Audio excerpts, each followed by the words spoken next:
So before we get started, I just want to thank our sponsors who took a chance on us. This is our first Smart Buildings, Smart Cities Technology Conference. Our sponsors today, our presenting sponsor is LG Business Solutions. Thanks so much, LG. Our champion sponsor is Supporting Strategies, Los Angeles. Our participating sponsors are Hunter Douglas Architecture, HKS, and Anderson Barker Architects. And our media sponsor is Archinect. And I'm going to share a video from LG.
All right, thank you so much, LG. And now I'll hand it off to Will to thank our annual sponsors.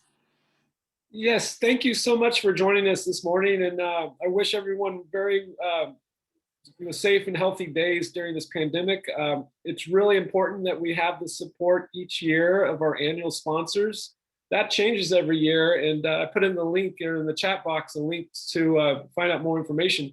But right now I want to thank gold sponsor, Bruin Associates, silver sponsor, LG Business Solutions, Lair Architects, HKS, KAA, SOM, ZGF, and our bronze sponsors for the year, Collins, Muir and Stewart, John A. Martin and Associates, Clark Construction, Bernard's, KFA Architecture, and Woods and Baggett. Thank you so much to our annual sponsors. And now it's my pleasure to introduce our MC and moderator for today, Corey Bruger. Corey is the Chief Technology Officer at HKS Architects. He's an industry recognized expert in the development and integration of innovation technology in architecture in the built environment. And as the CTO, he directs the vision and the team dedicated to the development and the deployment of advanced technologies and new processes for design and construction. Corey, thank you so much for joining us today, and take the show over from here. Thank you, Corey. Perfect. Thanks, Will. Appreciate it. Thanks to everyone who's joining us for today's event. We have an incredible program for you all. The panelists will take a deeper dive into the conversation about smart buildings and smart cities. In yesterday's program, we focused on a broad and complex issues and challenges that we aim to address through the design and development of a smarter built environment. Today, we'll focus on the strategies and tactics that will propel us into an era of smart buildings and smart cities. From infrastructure and buildings to transportation and information, the way that we engage with and live in our cities will change. These changes provide us with new and expanding opportunities for the future. It is really up to us to define what that future looks like. Now I'd like to introduce our keynote speaker for today. Benson Chan is a senior partner with Strategy of Things, a Silicon Valley-based management consultancy specializing in helping corporations plan, develop, and launch disruptive and innovative products. Their work focuses on helping cities, communities, and business enterprises become smarter, safer, more responsive, and resilient through the resolution of complex problems in new ways. No matter what we feel, the reality is that agility, true innovation, and disruption aren't concepts that sit well in the architecture, engineering, construction, and operations industries. To realize the full potential of smart buildings and smart cities, we as a profession will need to change our attitude and our investment in innovation and disruption. So thank you, Benson, for being with us, and looking forward to your presentation. Thank you, Corey, for that nice introduction. And thank you to the AIA Los Angeles chapter for inviting me here. I'm going to share my screen. Let me know if you can see the presentation. Can you guys see this? I'll take it as a yes. Looks great. Okay. So yeah, thank you. I'm happy to be excited to be here. I've never spoken to architects before, so it's a new experience for me. Today I like to talk about smart buildings and what's in it for cities. Right. So, when we think about smart buildings, right? You could see. I won't talk about this. When we think about smart buildings, right? So we've got sensors, we've got data, we've got analytics, and you integrate those with building automation systems, the heating and ventilation systems, the security systems, and other things within the building, right? So for a building owner, for a facility, or even for a tenant, the benefits are pretty clear, right? You get some savings, you can respond faster, things don't break down because you can get to it before they do. The value of your building is higher, you have market demand for your space. As a tenant, you're more productive, you get a lot of the services, and in the age of COVID, right? You're able to work in a safer manner. Right, so the benefits are pretty clear, but what's in it for cities, right? So, what do they care about? Right? And it's not always obvious. If you do a search, for example, on Google, and you say benefits of smart buildings, all you'll see are benefits of owners, facilities operators, or tenants. Right? But for cities, what do they care about? Well, they care about the same things that you and I care about as taxpayers. Right? We care about jobs. We care about equity, social equity, digital equity. We care about being safe in the cities that we work and live in. We care about being able to get around and not getting stuck in traffic. Or in the case of the city I live in, we live in actually a very high wildfire area. In fact, my neighborhood is on the number 9 in the state of California from a wildfire priorities perspective.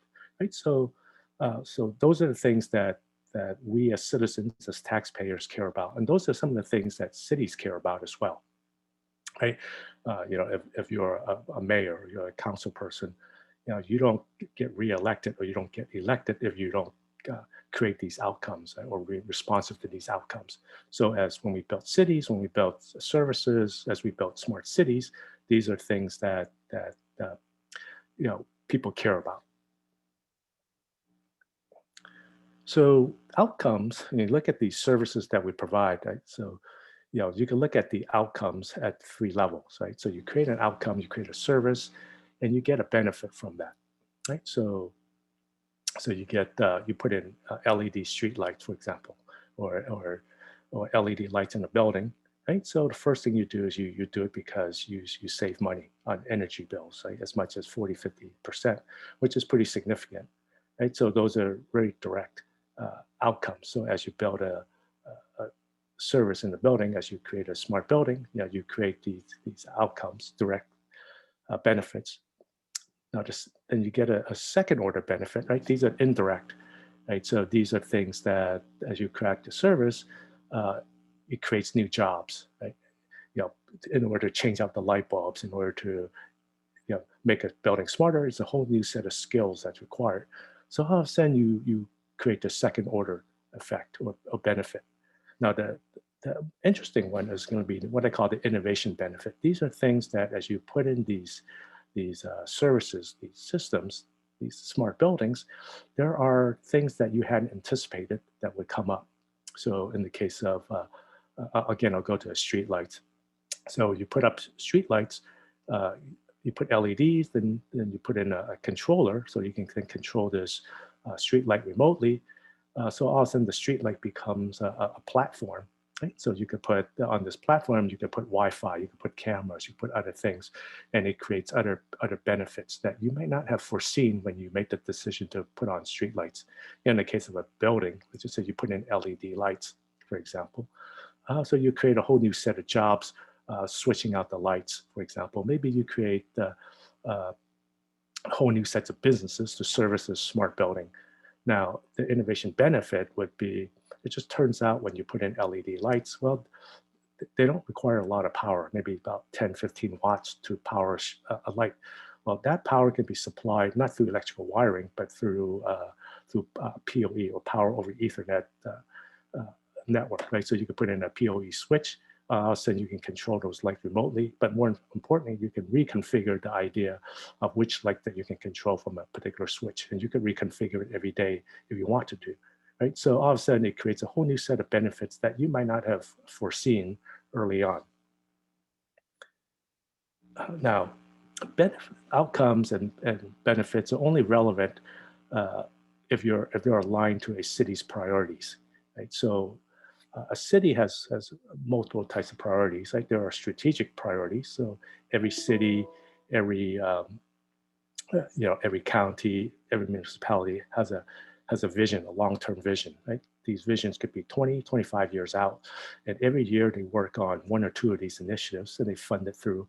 And at the end of the 25th year, for example, they would have hopefully would have accomplished that vision. Right? So visions could be, well, we want this city to be more vibrant economically, we want to be more diverse, or we want to have zero traffic accidents, or whatever that is. Right?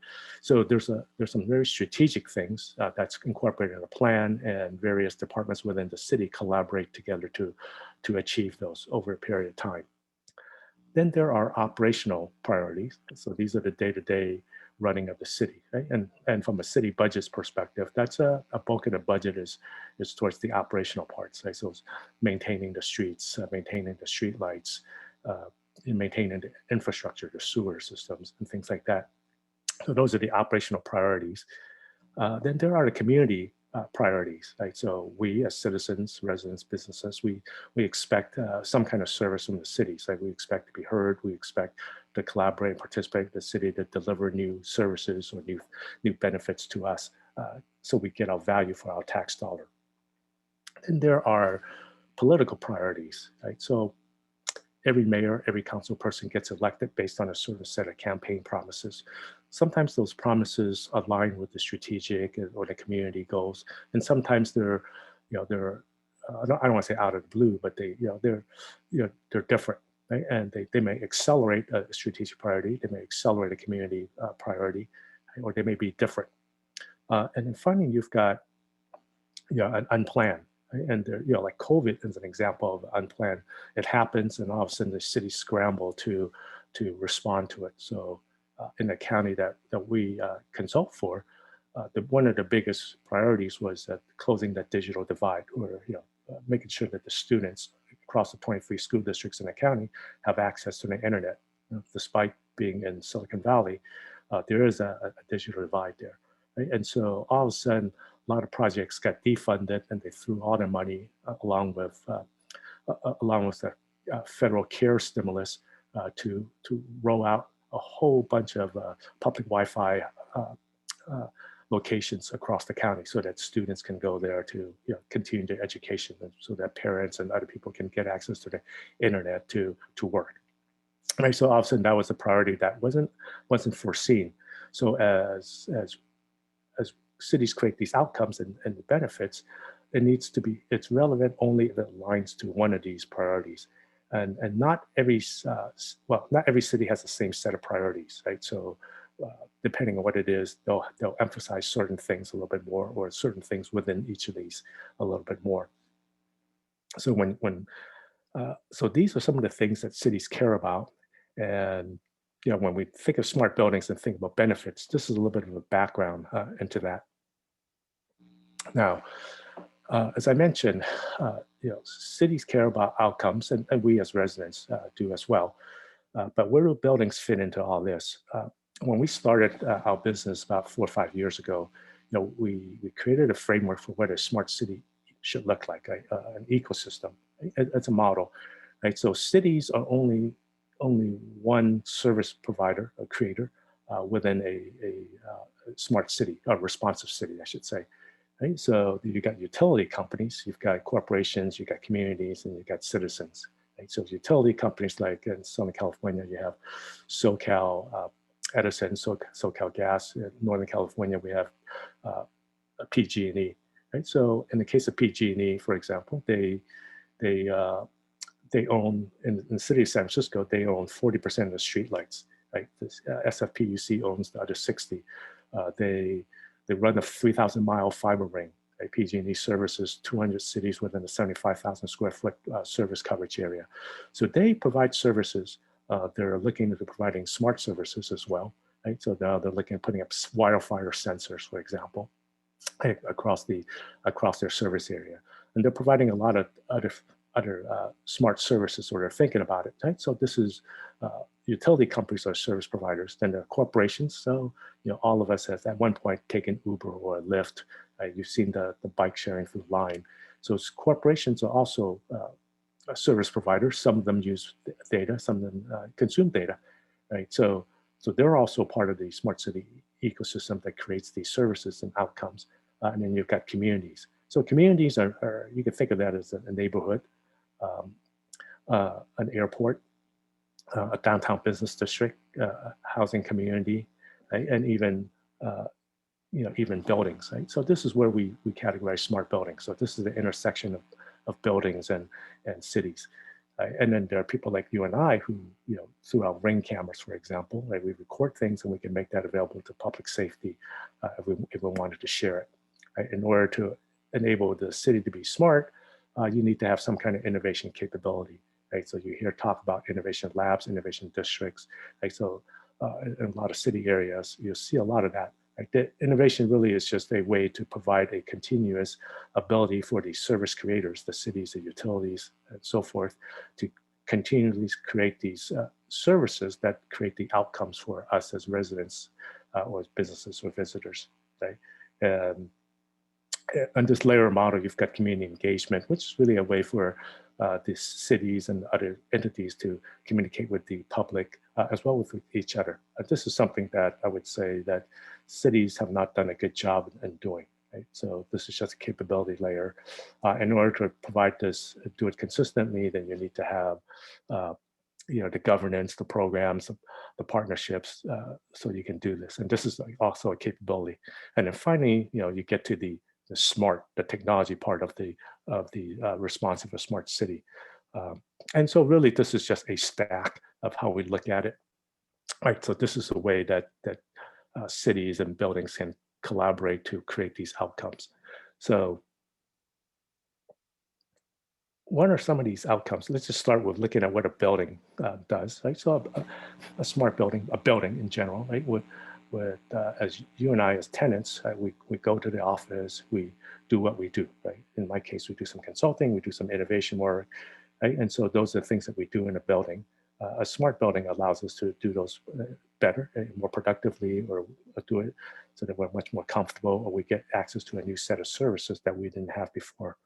The other thing, which is, I think, important, is having a building create what they call it. If you have a smart building, you should take advantage of that to build services specifically for a city. Right? So you got rooftop space. Maybe that space can be used to put up antennas, put up sensors.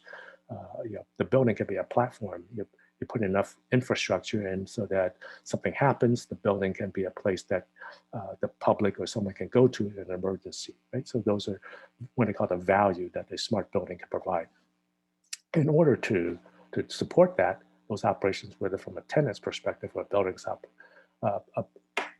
perspective, then you have the building operations. So these are things that buildings do today.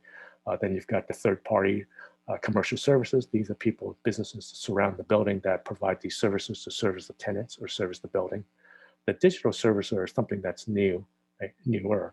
As you have a smart building, you have certain needs, right? Maybe it's analytics, maybe it's servicing the sensors, servicing the cameras or the communications in there. So that's what I call the digital services.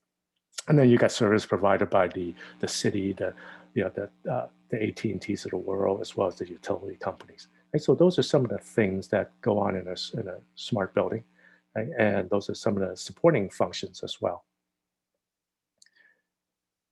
So, so where's the benefits? Like, what's it all coming from? So let's go back to what we talked about. So you've got a set of direct outcomes. Right? So from a smart buildings, right? So these are things that you put in a smart building, there are certain things that you get. So if you're a city and you own a building or you're in a building, your cost of operations are a lot lower. Right? Buildings, through smart buildings, you could better use the data.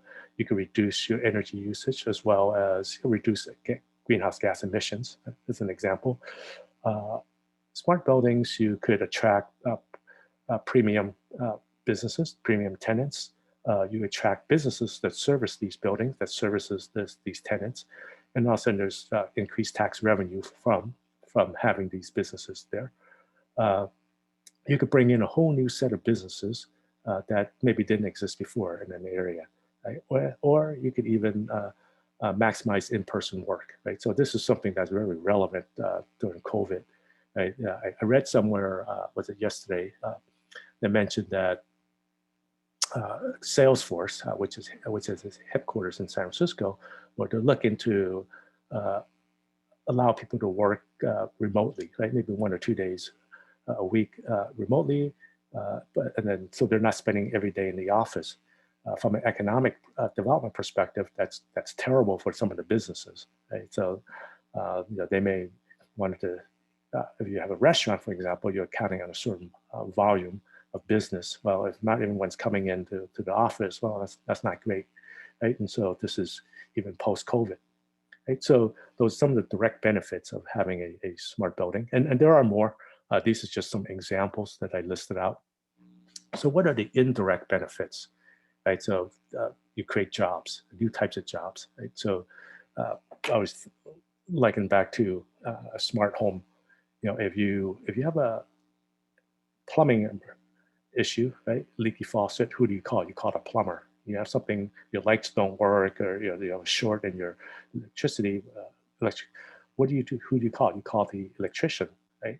But in a smart home industry, who do you call when your stereo goes down or your home control system goes down? Like, there isn't a single person you call.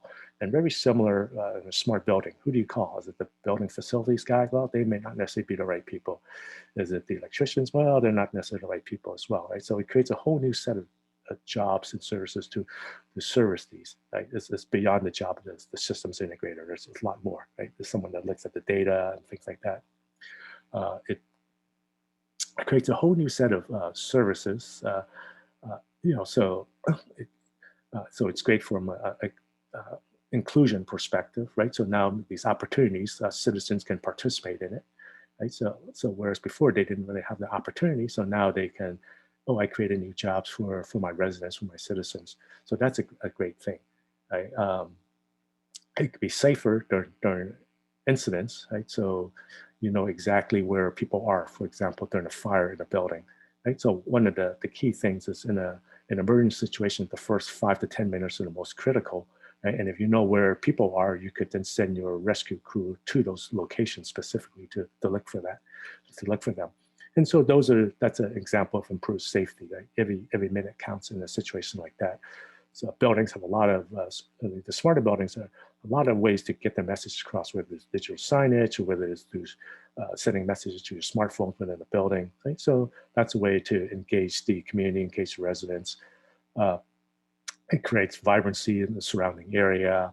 It helps the city become more resilient, to provide some infrastructure, whether you're laying in the infrastructure to build the building or whether you're, in times of emergency, the building can be converted for emergency use. Right? So those are just examples of indirect benefits. Just as I talked about those two, there's also the innovation benefits, right? The ones that we hadn't thought of. And these are ones that I'd love to hear your ideas. But as you create the smart building is a platform. What other services can you provide? Maybe the buildings through their array of sensor networks can then collect some of that, provide that to the cities, to the researchers, right, around the climate, as an example, around traffic patterns, various things. Then there's a whole, it's just like there's a whole ecosystem of apps developers that were built around their smartphone. What innovation ecosystem can be built around the smart building? And that's yet to be seen. As we get more and more smart buildings, we'll start to see that. And finally, the city gets enhanced its reputation as a smart city or as an innovative city, right? So those are just some benefits. But we talked earlier that benefits need to be relevant. So we created a framework, right? Again, these are the outcomes of what a smart building can provide. And then these are the priority areas, right? So as long as you are able to align to these priorities, then that's great, right? So what you can do is you can start mapping them to these priorities. So here's the direct benefits, the indirect benefits, and the innovation benefits. What this really is this is really just a framework as you build a smart building, as you plan smart buildings, you think about what are the outcomes that you want to create.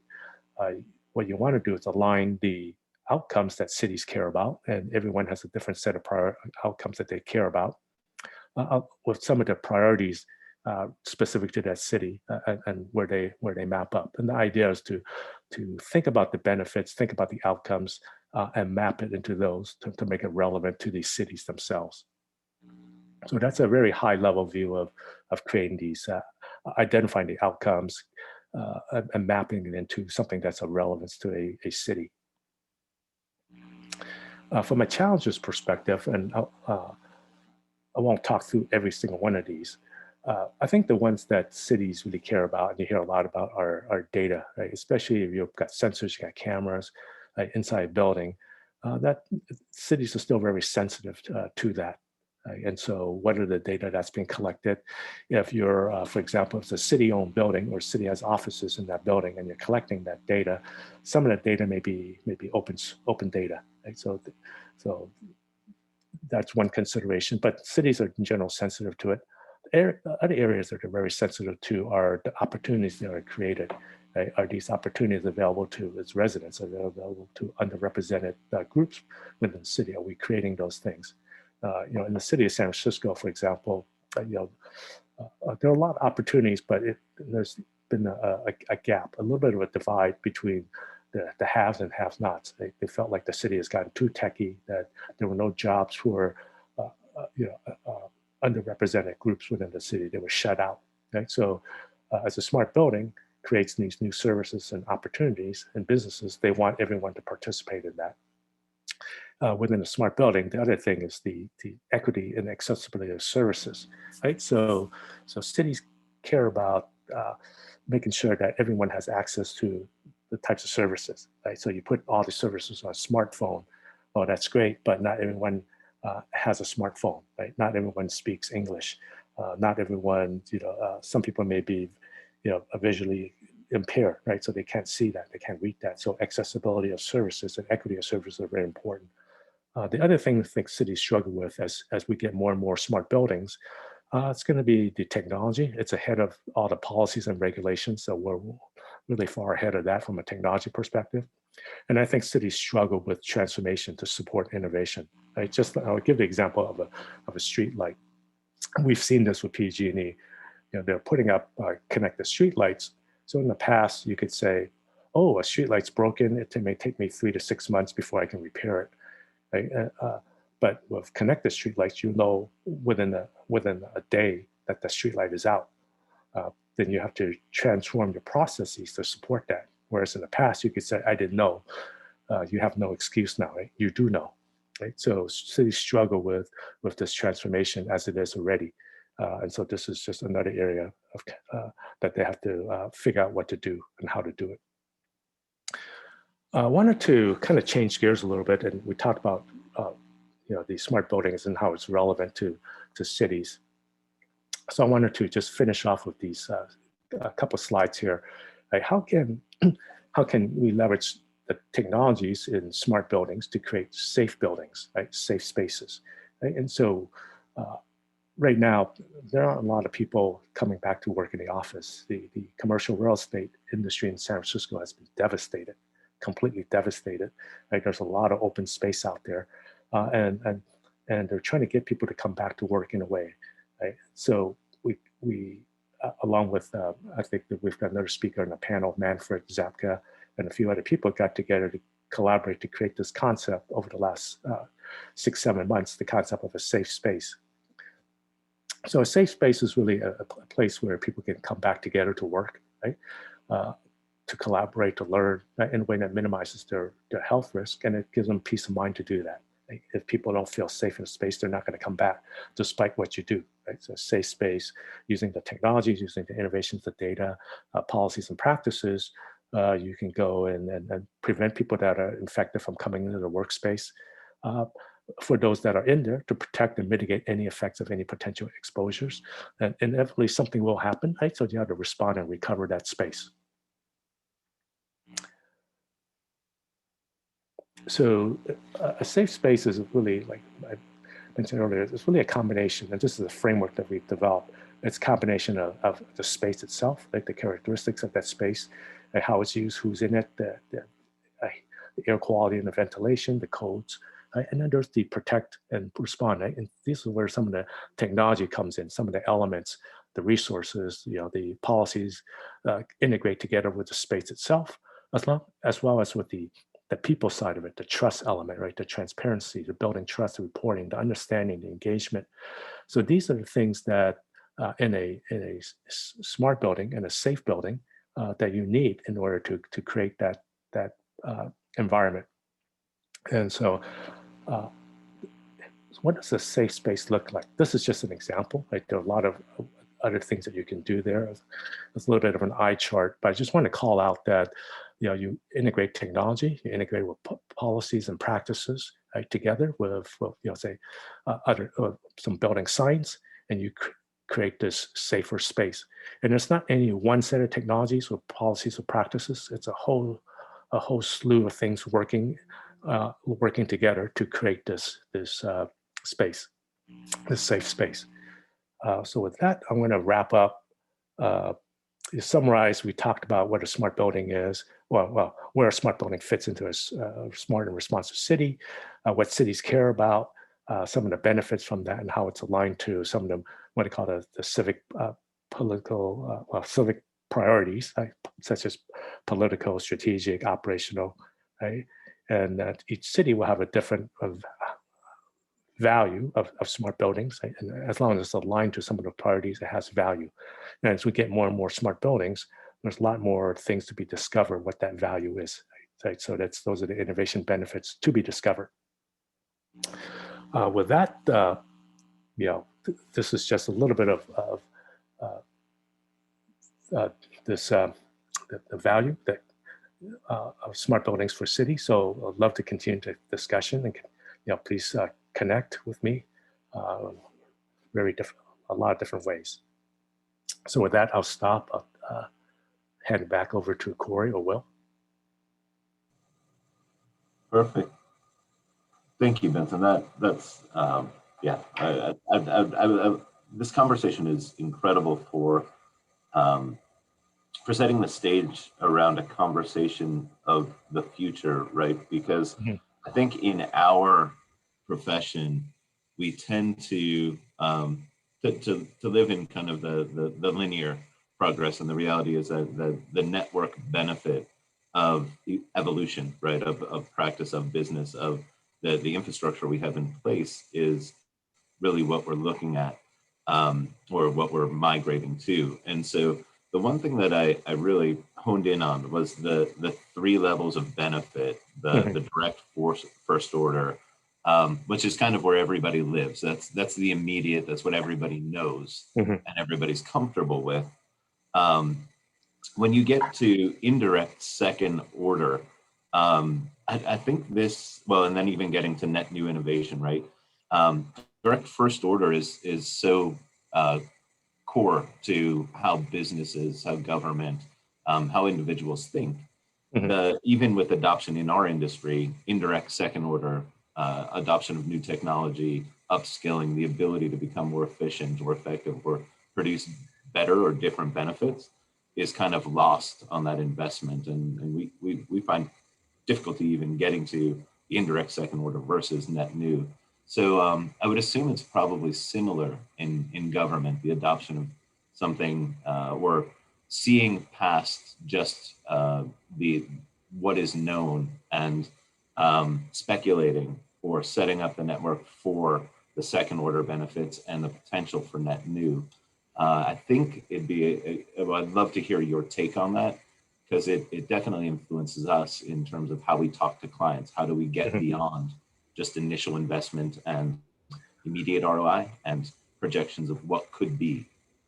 Yeah, I would say that if you look at a city's priorities, right, and that's where a lot of these start, right? So that's kind of where you get some clues of what are some of the benefits, the second order benefits. So cities care about creating jobs, they care about creating safe streets, they care about being responsive to their citizens, because politicians, and this is a funny thing with smart cities, right? In the world that we work in, no one gets elected for building a smart city. They get re-elected or elected for building a responsive city, right? So to the extent that you provide services that are more responsive, that's what they want. You roll out services, you roll out capabilities that aren't aligned to the needs of this residents or the businesses, right? Then you're labeled as out of touch. So as we think about those things that cities care about, we think about planning in the amenities, some of the capabilities that smart buildings can provide, right? So I don't think you can separate it out, for tenants. You can say, yeah, you'll become more productive, you'll be safer working in the space. But from a city's perspective, it's really the second order things that, for them, that they really care about, right? They care about inclusion, they care about being more resilient, they care about attracting new types of businesses. So those are the things that cities care about, right? Because it creates a quality of life, it creates opportunities, right, for its residents, right? So like if you look at the city of San Francisco, the Midtown district on Market Street, that area for a while there was run down for many years, right? And all of a sudden they changed some policies, they brought in Twitter, and all of a sudden there's a whole ecosystem of businesses that came into that area. Now at the same time, it was great for the city. It brought in a lot of premium employers, but those opportunities were they brought in a whole different set of people. Right? A lot of residents missed out on opportunities. Maybe didn't have a technology degree, didn't work in STEM, right? So a lot of minorities were shut out, and so all of a sudden they created this monster. And then people started complaining about the techies in the city. You got long-time restaurants that were affordable get pushed out by these restaurants that were selling $20 toast, right? So all of a sudden it became a whole strange place, right? So cities care about inclusion, right? As we build up smart buildings, as we provide some of these value-added services, are we creating jobs? Are we making are we creating opportunities? Are we creating something that's sucking up services and gives nothing back to the residents? Okay? So those are things that cities care about.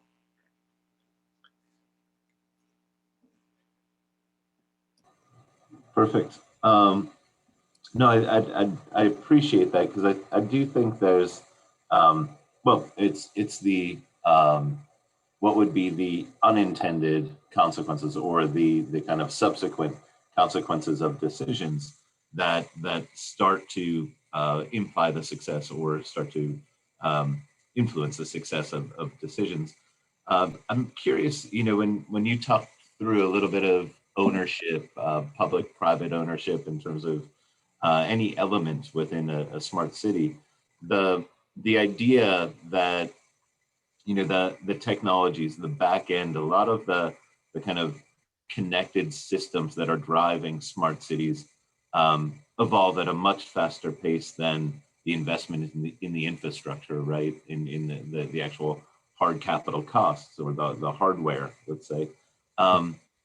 In your conversations with cities or even with businesses, How do you leverage, or what is the leverage for trying to scale, or trying to well, let's put in place the right hardware that has the ability to maintain longevity, right? To keep up with the pace of change, to be able to continue to be connected in a longer life cycle, right? Because the software side is short life cycle versus the lifespan of the systems, or the hard components, the physical components themselves. Yeah, I think that's that's an interesting point. I think a lot of being in Silicon Valley, we see no shortage of technology companies, of service providers coming in and approaching our clients, but for the cities, they don't take a lot of risk, right? Because their life cycles are 30, 40 years, 20, 30, 40 years. Look at the lowly street light. It's been there for, it's been there for years and years, right? So what cities are afraid of is someone comes in, they swap out some technology, and then it needs to be upgraded 3 years from now. Well, they don't have the budget for that, right? And they can't keep up. They can't move that fast for a lot of different reasons. But they care about reliability. They care about some of these things that matter for them, even if they sacrifice the technology for it. As long as it's reliable and no one complains about it, that's what they care about.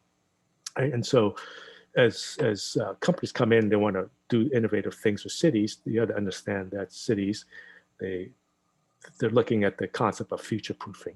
Right? They'll look at the concept of making sure it provides the added value, or the alternatives. Cities don't necessarily care about being smart. They care about being responsive. And if they can do that by passing a law, they'll do that. They could change some policies, they'll do that. If they can do by providing some service on a website, they'll do that too. Right? So it's a lot of different ways, the way cities look at it. Right? So technology, although we get excited about the technology, really cities, they just care about being responsive. And there are many ways to do that. Right? And they're making those decisions every day. And they're trading off between this priority or this priority. So it's a very long cycle. They'd like to be able to reuse their assets, right? So they put something in, they'd like to be able to find another benefit or another use of it down the road, right? So they like to be able to reuse their assets beyond the primary thing. Streetlights, an example, right? So now they can reuse the streetlights as platforms of mounting sensors or cameras, or maybe mounting Wi-Fi access points, right? So those are ways that they can leverage their existing assets. So they like to build on top of that, since they already paid for the original asset. That makes perfect sense. And I think when we're looking at the idea of building in infrastructure, I was trying to put out this idea, right, that agility is really important, but agility in physical assets, in buildings, in cities, requires kind of a thoughtful approach to the infrastructure that's put in place. And I'd be curious about your thoughts on things like all of the edge devices, edge compute devices, when we look at 5G, when we look at PoE as the kind of potential for next stage of evolution for infrastructure in cities. What are those opportunities, and do you see a big migration, or do you see a lot of conversation in your clients and around these topics? I think they certainly talk about it. What they're saying is that we can't do it ourselves. We're gonna have to partner for some of these things, right? Because we can't afford it. We don't have the capabilities. We don't have the skills to do this. So all this is driving cities to think a lot more about working collaboratively with say outside vendors, third parties, create these partnerships, even working with each other, right? So you look at a smart city, for example, it's a very expensive proposition, right? And some problems they try to solve, they go beyond city borders. So air quality, for example, right, or traffic. And so you're starting to see a lot more people talking about working with different cities in the region, like the smart region concept. So that's something that you're seeing. Now, interestingly enough, as some of these conversations come up, and there's no shortage of companies that approach our clients and they say, hey, we could do this, we could do it in revenue sharing. I remember one specific conversation where this vendor came up and he says, talking about revenue sharing, and the guy says, let me stop you right there. Our business model is not to make money. Our business model is and we're not even set up to take money from you, right? And ironically, this particular one to make this model work for, like, say, a kiosk, they want to put the kiosk in certain locations, high traffic locations. So this company makes money from serving ads and things like that. Well, that's not where the city wanted those kiosks. They wanted a kiosk in places where people didn't have access to the internet, could get services, right? So all of a sudden there's this mismatch between what these companies want. So as we think about the edge, we think about all these different things, services, we also have to think about how the city's looking at it and what they get out of it, right? And where they, despite having value, they might not be able to take advantage of it immediately, right? And so those are some of the things that cities kind of struggle with as we put in smart buildings, for example. They might not necessarily have the capabilities to service that building or respond to some of these things as quickly. Not that there's any value, it's that they have their own pace. They have their own business models, operating models to support these things. And then I think a follow-on would be, I think the difficulty there is around the alignment, right? A city's looking at the long-term benefit of all of their investments, and anyone looking to engage or collaborate or invest in the city has different motivations, right? And if we take a step back, in your conversations, in your engagements, regulation and legislation obviously have the biggest lever in terms of influencing decisions that are being made by partners who are helping to develop cities. They also have negative impacts, right? It's hard to get investment if you're too restrictive. So I'd be curious in terms of your work, how you're balancing, or how cities are trying to balance the need to promote through legislation or regulation different way of thinking, or help meet some of the needs they have as a way to just provide some level of progress. Yeah, it's in some ways it starts at the top, right? So you have a visionary or a mayor or visionary city manager, right? And so they drive a lot of the willingness to take on some risk or do something innovative, or sometimes they're driven by a set of circumstances. A lot of cities are sitting on what they call a ticking time bomb, right? Which is the pension time bomb. And so they need to deliver the same level of services, but with a lot less money, or something happens, right? So those are things that kind of drives some of those decisions, and then, or it could be an engaged community, right? And they could build a smart city from the bottom up, right? Doing that top down can be really tough. So you could build a smart city, one building, one neighborhood, one business district, one university campus at a time as well. It's not ideal, but this is the way it works. And then money, right?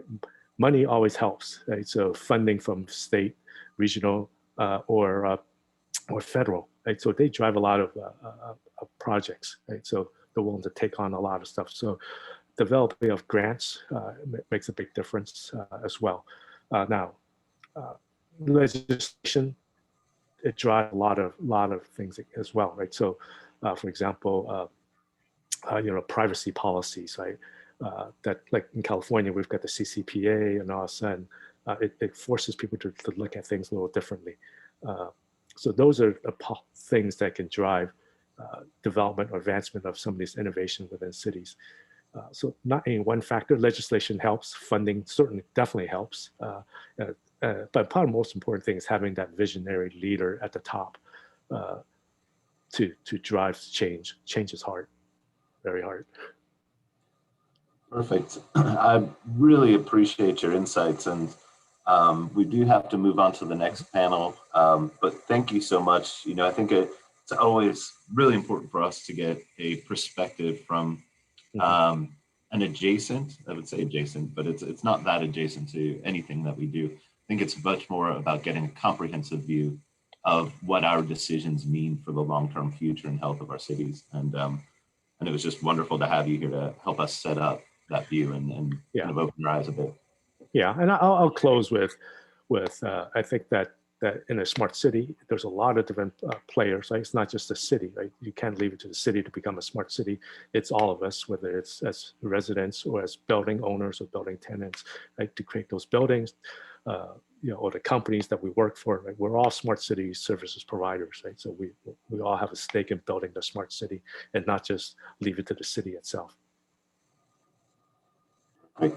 Thank you so much. Thank you. So we're going to move on to our first panel for today. And this panel is going to focus on the intelligence that can be planned, designed, and engineered into the buildings that we deliver. The ideas and the mechanisms for establishing an interaction between a building, systems, and the users aren't new. In fact, the foundational concepts are well over a century old. But it is only in the last few decades that we've been able to go beyond the transactional relationship.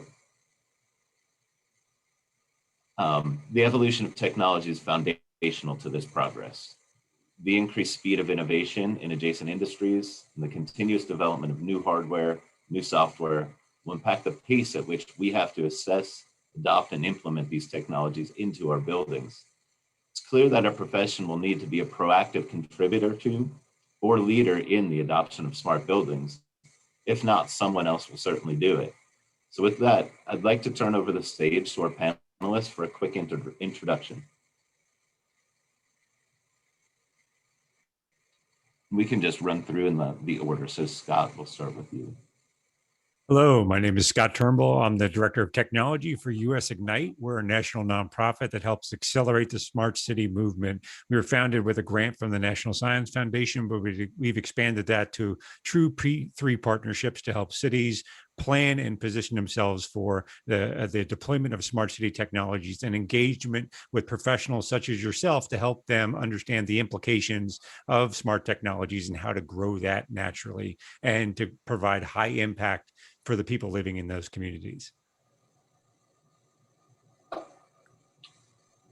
Hi, I'm Narissa Moray. I work at Sidewalk Labs, and we are an urban innovation company. We are an alphabet company, meaning that we're one of the smaller sort of specialized companies that is a sister company to Google, but we have a very different business model. We're looking at innovation writ large across the built environment. So we look at materials, we look at funding and financing, we look at construction techniques, as well as looking at infrastructure and of course, technology, digital technology.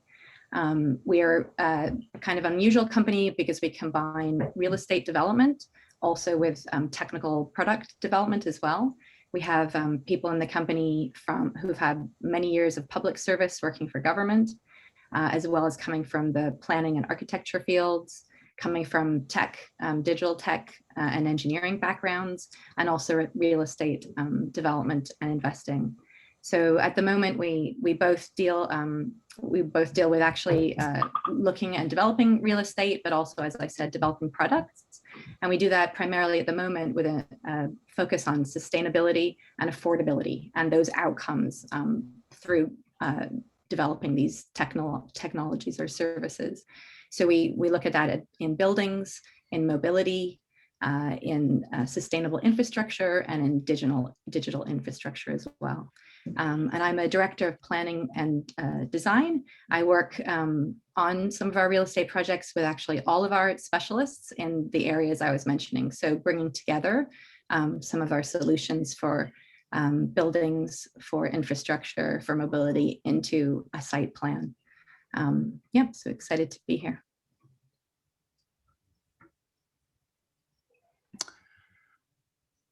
Well, I'm going to share something really quick as an introduction. So my name is Jonathan Ward.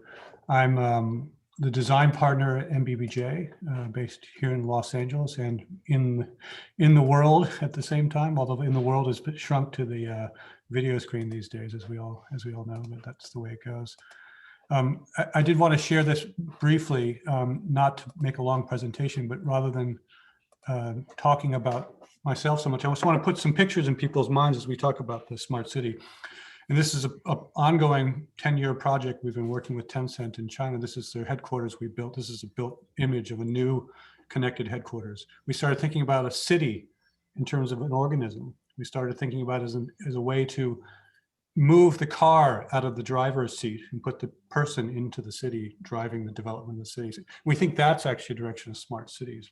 Smart cities can be thought of and framed in terms of the internet. And we think a lot about this at MBBJ, is how can you frame buildings and cities as a way to connect people in new, more powerful ways. So that's something that's a lot on our minds, to frame this city that we're developing for Tencent, which is this new network city, driven by, people connectivity, driven by cars being in the background, and redesigning the fabric of the city through technology and design systems to really make a human-centric and a nature-centric city. That's a key thing.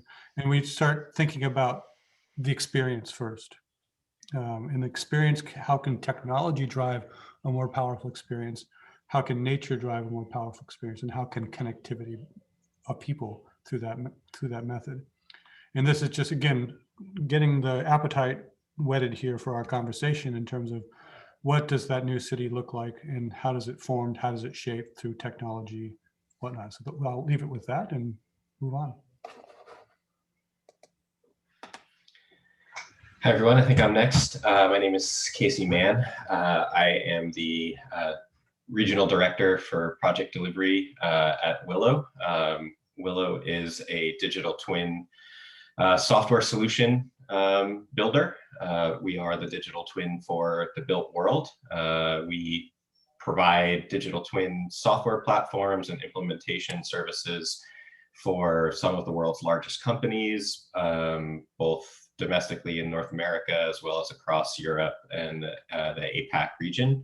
Everything from commercial office buildings to sports and entertainment facilities, such as the Hollywood Park Stadium down there in LA, as well as linear infrastructure, rail networks in Toronto, Australia, across the Netherlands, road networks, and other largely distributed geospatial sort of data platforms.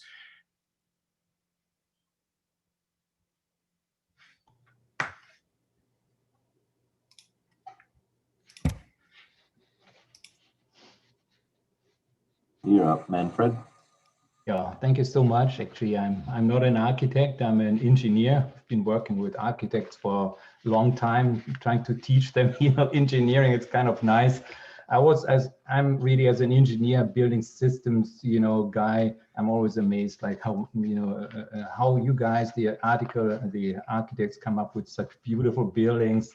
They really have a soul, but systems don't have. I have prepared 2 slides. Could you bring it up, please? Thank you very much. So our company is called Great Places and Spaces. There's something missing on the right side, but that's all right. And, we support architects and building owners, to create healthy, safe, and productive workplaces. And I'm following up on Benson. I've been really blessed to work with him over the last year. So I'm one of the groups which we actually trying to come up with a framework. You all actually agree that places and spaces have to welcome people and make them feel, safe. And so we are an integrated team actually of certified indoor environmental quality and workforce production expert. And we provide, assessments, consulting, commission training. So, very briefly, I've been working in private practice, also at the university. We did a lot of research on interconnected building system, a lot of work on advanced, HVAC systems, and saving a lot of energy. Right? And a couple of years back, actually, I switched over to healthy and productive buildings. So how does it actually fit in? And I'm happy afterwards if we speak about systems, we know all about it.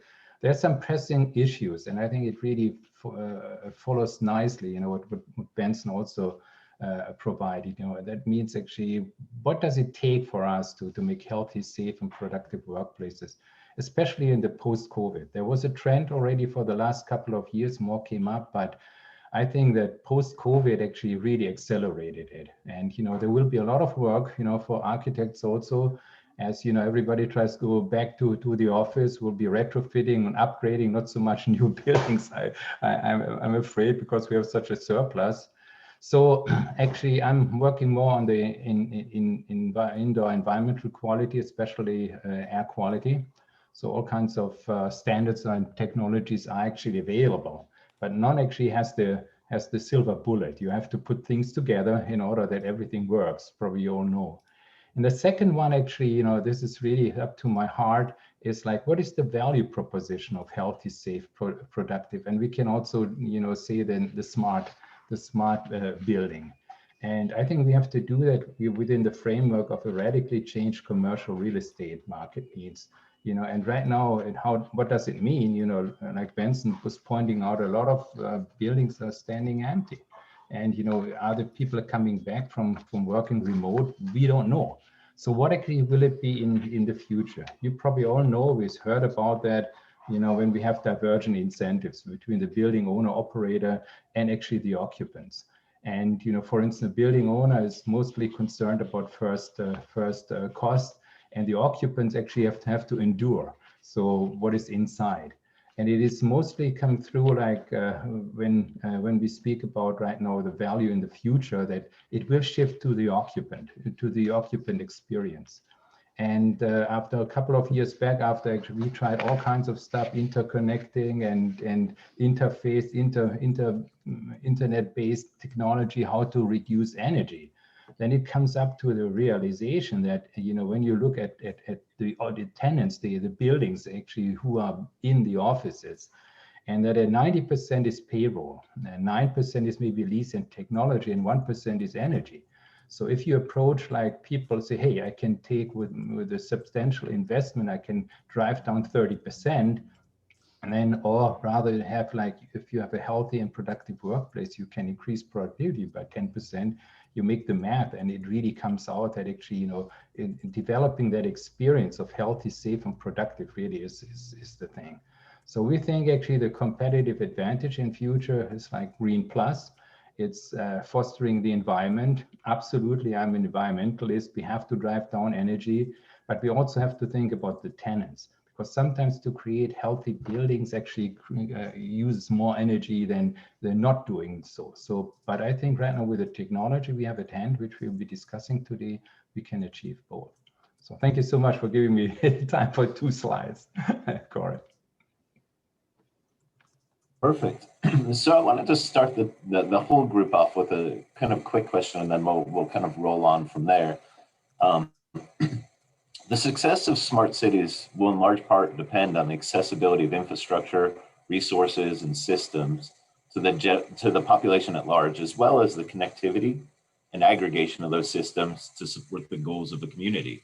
As architects and planners, how do we start to acknowledge and incorporate these needs into our client conversations and then ultimately into our design process? And that's just open for anyone.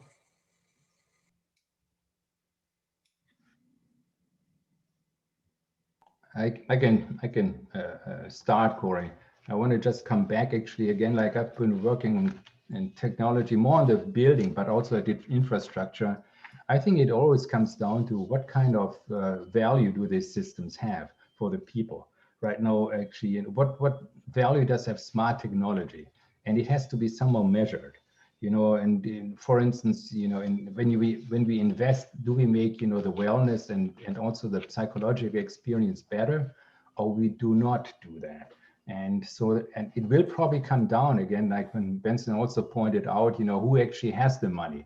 It's diverse, but not always cities have a lot of money. So a lot of time it comes down to the individual, you know, investor and the building, you know, the developer. Do they actually see, you know, a direct value proposition in doing these things? And so, but again, like, you know, we have done a lot of technology stuff which somehow not caught up. We, for instance, made a interconnected HVAC system, which could save about 70% of the energy. And we thought there was a silver bullet, but it was not very exciting for some people, because again, like, you know, what does the focus there was much more like on saving energy rather than creating an experience, which you guys also so beautiful already expressed, like giving people like wellness, giving an experience of community, inclusion, and so on. So my thing would be, whenever we can, formulate that value proposition, we can stay competitive and we can actually, move a lot of things. I think one of the challenges, Manfred, you talked about this as well, but I mean, so if we start from the human experience in a city, and we think about technology overlays and system overlays, and the real challenge is, how much is a permanent overlay and how much is something that is just here and now? And how much can we, through physical systems, I guess, is what I'm always wondering, provide enough flexibility for cities to change over time? So I'm always a little bit skeptical of sort of putting too much energy into, hey, this technology is going to solve all of our problems today. But maybe it's sort of rethinking the city first in terms of what is a healthy city? What are healthy experiences? And then providing a very loose framework to plug in and out technology. I think starting there first is really important and helpful. I'd like to sort of build on that a little bit, and a little bit of what Manfred's conversation touched on as well. And I think if we were to look at the city today, right, and sort of to take the perspective of, a significant portion of the built world is already built, right? And a lot of the conversation around smart cities, smart planning, smart buildings focuses on the ability to integrate new technology into new builds and new construction and create ecosystems that have built-in solutions to them, but not necessarily address the backbone problems of our foundational cities like that are distributed around the world.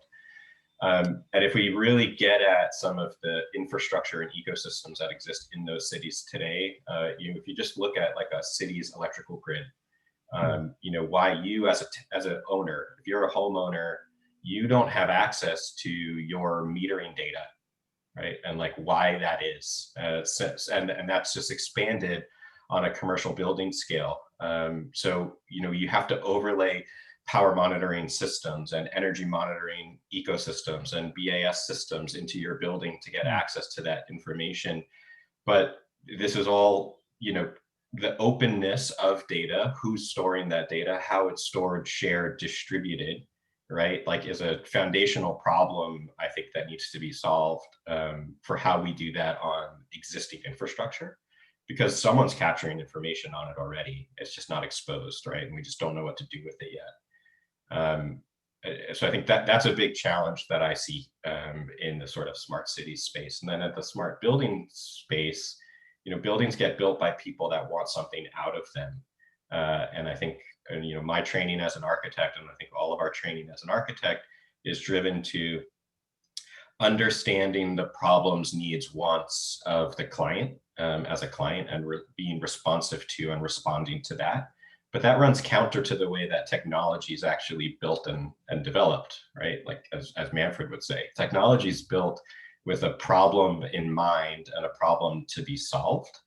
And when we approach owners to implement, the digital twins that we build, a lot of times as foundational to our business, a lot of us are architects and bring that client-focused delivery mentality to the table.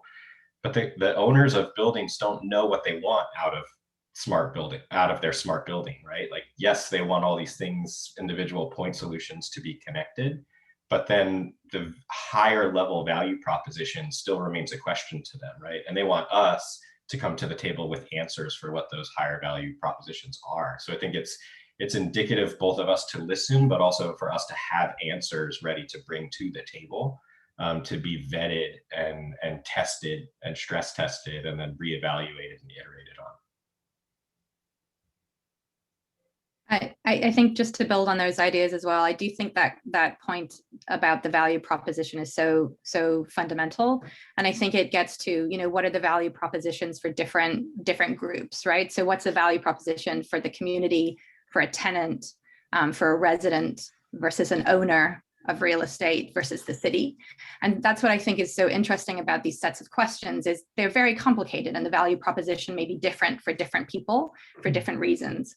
And so I think really being able to articulate the value proposition for whatever problem you're trying to help to solve, to be able to talk to those different groups and have a shared understanding, a shared language, or to be able to address all those different groups from the place that they're coming from is really important, and is particularly important in being able to actually implement or get things into practice, as opposed to having sort of theoretical solutions that can't actually be actioned.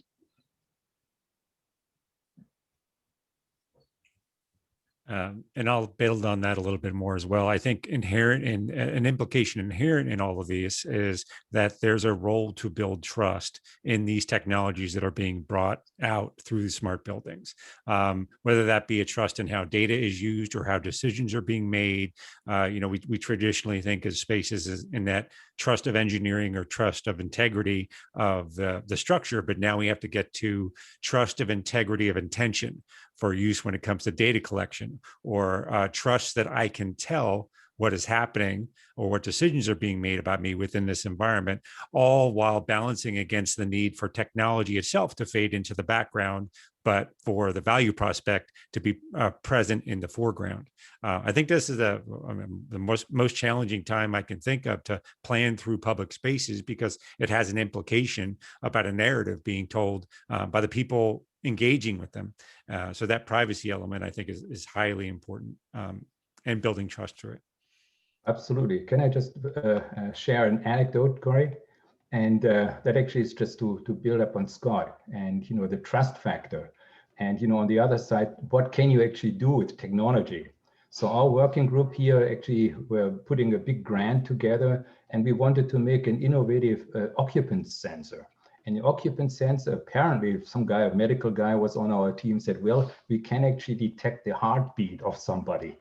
So rather than have an occupant sensor like when people have to move, because that's actually how usually it is, we could actually detect, not only like how many people are in there, how many different people in there, and what are they doing? So metabolic rate and all. It was just amazing if you think what kind of control system you could have. Like the building could actually think in advance how much ventilation should be put there, how much cooling should be there.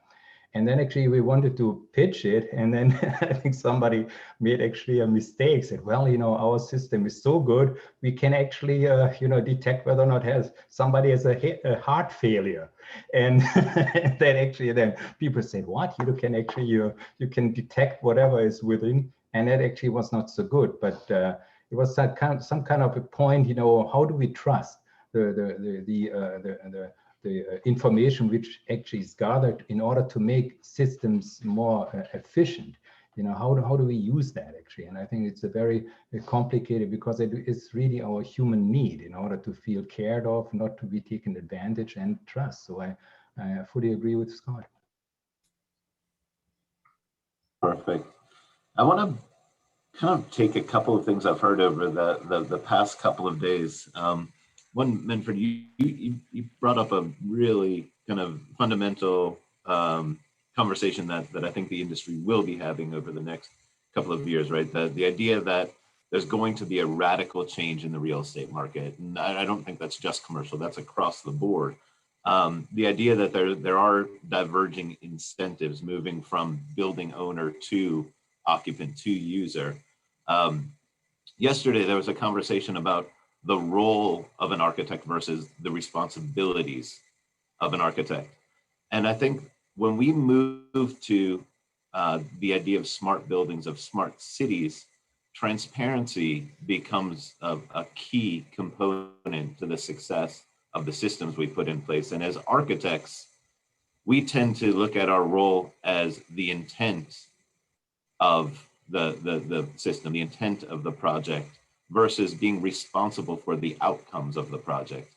And as we move into this kind of post-occupancy world, where the building will be giving information about how well we did as architects, right? Did we actually succeed in building that trust, in being responsible for what we're meant to do, which is provide provide and advance the quality of the built environment.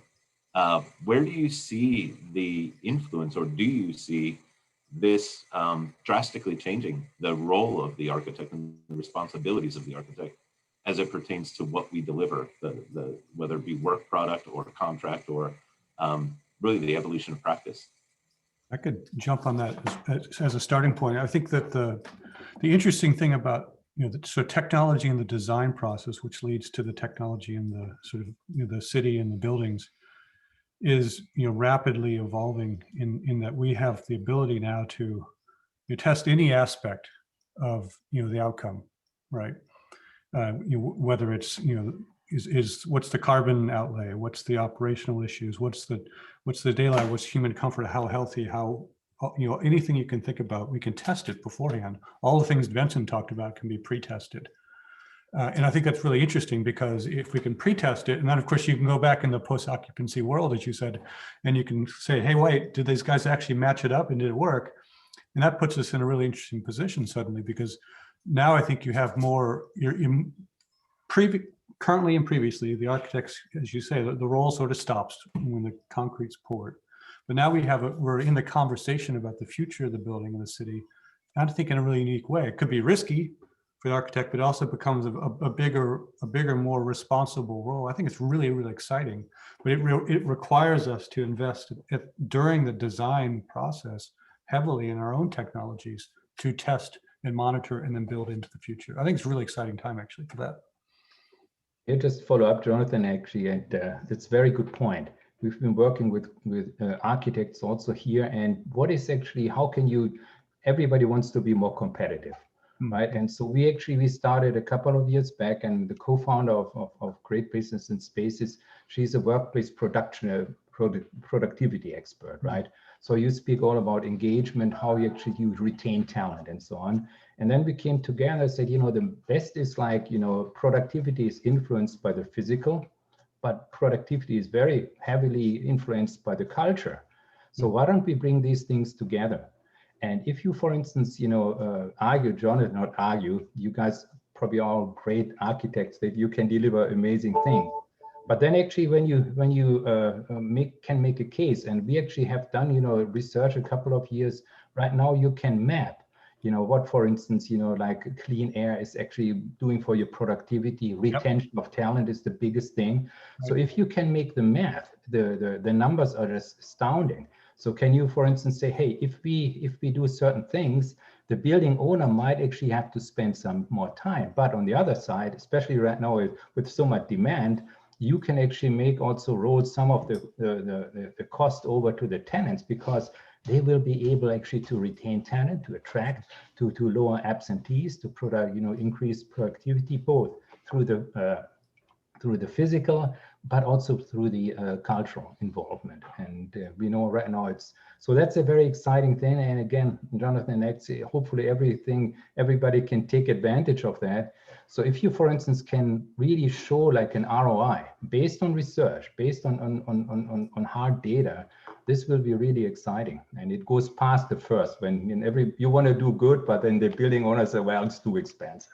Go get a life, come back in a year. I think that there's like a pretty long and well-established history of the sort of transition of the master builder who actually was responsible for the outcomes of the building, and the transition into the architectural practice that we know of it today. So I don't think it's necessarily worth diving too far into that, but I think that there are things that architects can be doing and should be doing probably today to address that more actively and head on. And I think of practices like Kieran and Timberlake, who have a spin-off group of actual hardware and software product development team internally to be building post-occupancy data collection and data sourcing, right, to create an actual fact-based iterative loop into their practice, or groups like Neresa's at Sidewalk Labs, right? I mean, it's a foundationally different structure to what is at its heart like a planning and architectural practice, right? Like the diversity of input and needs, like any practice that right now doesn't have an IoT specialist in-house, doesn't have a systems integrator in-house, like can't possibly be specifying the right equipment to enable smart buildings to function effectively and holistically. And it starts there, and it starts at the beginning planning stages. And in order to like actually execute on the vision of a smart building that's put in front of an owner in concept stages and occupant experience by architects, like you have to have that sort of end-to-end perspective on the actual capabilities, technologies, and the details of that. And the flip side of that is, you know, what's going to happen when someone produces an energy model to substantiate design conformance in intent, and then someone actually runs a post-occupancy analysis, and an owner comes looking for compensation if that building doesn't perform the way that it was supposed to in design.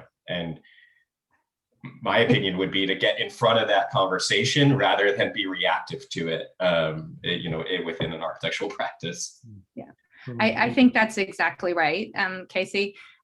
One of the things that we did in the project in Toronto we worked on, which people might have read about, which is has stopped now, but we did actually look at what energy models had been produced for quite a wide set of commercial buildings in the city, and then we got that post-occupancy data through, you know, a very positive collaboration with those building owners, and could actually look at the fact that those energy models had said that those buildings would meet a certain performance and that they were simply not performing that way in practice. And so then it gets to the question of how can you build in those systems to be able to measure and monitor during occupancy? What are the metrics you have to look at? And actually, it's really interesting to me because it goes back to some of the points that Benson was making about the supporting functions of a building. Sometimes in terms of looking at energy management or monitoring and occupancy, you have to be looking at data coming from multiple sources. You have to be looking at data coming from the building itself, the building operations. You have to be looking at data that you might be getting from a utility. You might be getting weather data from, you know, a third-party operator. You might be aggregating all those, and only when you do that, you might be getting information from the utility about the GHG intensity use of the building at every moment that it's taking that energy from different parts of the grid, or the grid is, you know, pulling from different sources. And only when you aggregate all of that data can you actually look at how a building is performing. And, you know, we're seeing that in New York, where with the new local law 97, there's a huge, you know, push for buildings to become more efficient, especially, you know, existing buildings are going to have a lot to have to respond to that. But they don't have the richness of that data to be able to know, you know, how they can respond best. So I think exactly the points that Jonathan and Casey made are exactly the point. How do we plan that in from the beginning? How can we know what data we need and be able to collect that data and be able to be responsive to that data in practice? Marisa, may I just, you know, we've done a lot of energy modeling here. There's one thing actually, which is kind of interesting. Like if you right now look, for instance, at the energy demand in order to make good ventilation, you know, there is actually value proposition, and again, like hard data. You know, for instance, Harvard came up with that. If you increase ventilation right with 2 times over ASHRAE, you know, I mean, ASHRAE is only when it's built. Usually operators, they operate it way down anyway, you know, but let's say this one, you could actually not get LEED certification because, you know, the energy would be really much higher than actually you get your points. So you could actually make a very well, you know, very good building, but you wouldn't get LEED. Forget about LEED silver. Maybe you scrape the bottom there. So that's actually the point is that, you know, but we have actually systems at hand which can also do both, create actually better ventilation, create better filtration, get better thermal comfort, but we cannot do this with the existing HVAC systems. It's just, it's not possible. So anyway, you know, it's kind of funny, you know, I'm also all for energy, you know, we have to, I mean, climate change is really urgent. It's an existential threat. But on the other side, we also have to look at people inside. They don't have to be, we say we spend over 90% right now indoors. So, and we'll be doing much more in the future. We need much more air conditioning in the world. Everybody gets more affluent. So we have to make something that, you know, just to serve both purposes. Sorry about that, because I thought it was important. No, and I think you bring up a really interesting question in terms of, again, architectural practice is, you know, we've come such a long way in terms of sustainability with things like LEED. I mean, it has moved the industry very significantly, but then you start to get up on the boundaries of that. And, you know, especially when you talk about energy and you talk about thinking about building systems and district systems working together, you know, we as a firm have moved away from sort of recommending or using LEED as a framework, because you just can't necessarily, that framework is working against the actual outcomes you're aiming for, even though it may bring many great aspects in other parts of it. You know, it might be working against you to actually go radically further in other parts. So it's a really interesting moment in time where, you know, we need change in the way that people are thinking even about this great leap forward we've made over the last 10 or 20 years in terms of sustainability. Yeah, the lead point, just to jump in on that, I totally agree that, you know, it's a great push, right? It got us, you know, and it's holistic in its way, but, you know, like for example, when we look at the issue of carbon neutrality, you know, it's well, what do we do with that other formula over here for that? So we build our own tools now to be able to get from all that data you guys are talking about, funnel it into our own carbon calculation tool to get to a really crucial climate change issue, which isn't really covered in LEED. So you're right. How do you build the next level of tools? And we're gonna have to build them ourselves right now, which is what we're doing. But it'd be great if we can sort of aggregate those as a community.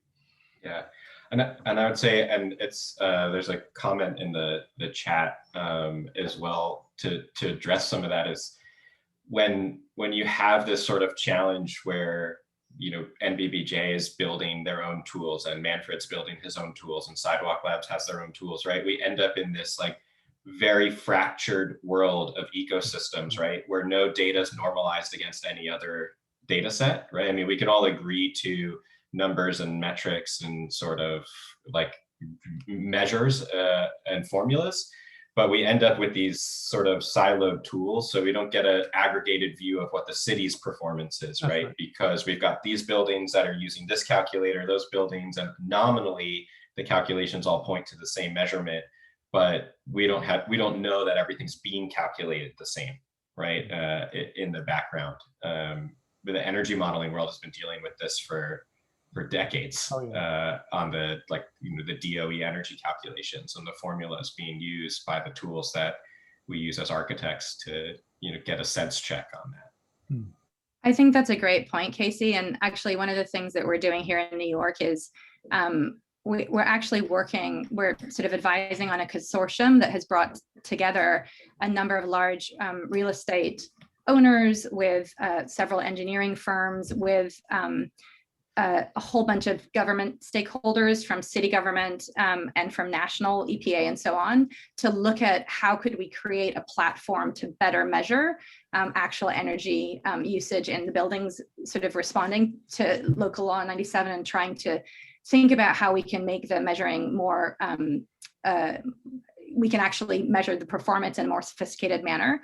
And I think, you know, we look at it exactly from what you're saying is we are a private company, but we're invested in the idea that the outcomes of that have to be shared with everybody. The platform or the work that will be done will be totally public and open. It'll be shared, and it'll have all these stakeholders buying into it, so that we're exactly not sort of doing something proprietary, but we're creating a platform that people could build on, potentially private companies, but the whole foundation of that has to be open and it has to be shareable. Back to the points earlier in the conversation about trust and sort of, you know, building up trust in all sorts of different stakeholder areas, if you're going to really move the bar in implementation in the real world. Yeah, I think that those tools, to share them in a way, it's sort of like the evolution process. So, right, as you say, you know, everybody's out there doing their own thing right now. And as you know, our intention also is to put our tool out there in the public. So someone is going to have the best one, or they're going to modify based on these 5 other ones. And these kind of forums here we're at today, we become aware of what's going on out there, and then the best one will hopefully rise to the top very quickly. So it is aligned. You just hopefully, Corey, hopefully you don't mind. Actually, I went through the chat, and I caught my eye from Roberto and Jeff. And I think that also brings up one aspect, and the aspect is actually, are we actually involving the occupants in, you know, the operation and the design of the building? Or is it like, hey, you build a building and hey, you are in a LEED certified building, you have to feel good? Or like Ashley, you know, the 55 thermal comfort said, if 80% are okay, then it's fine. You know, what about the other 20%? Imagine like a company losing 20% of productivity. That's a lot. So, and there are tools right now. For instance, Jeff was pointing out, if architects' role shift from intent to post-occupancy, that actually is a big thing. But we have already tools that we can make, you know, like we can make questionnaires. We actually, you know, what do actually occupants like? We did this in one of the last projects we had with architect, and it is a very good thing. So rather than just, you know, and I'm also an engineer. Usually, hey, my system is the best, but it's actually do actually occupants, you know, believe in that, and do occupants actually are happy about whatever, you know, there is.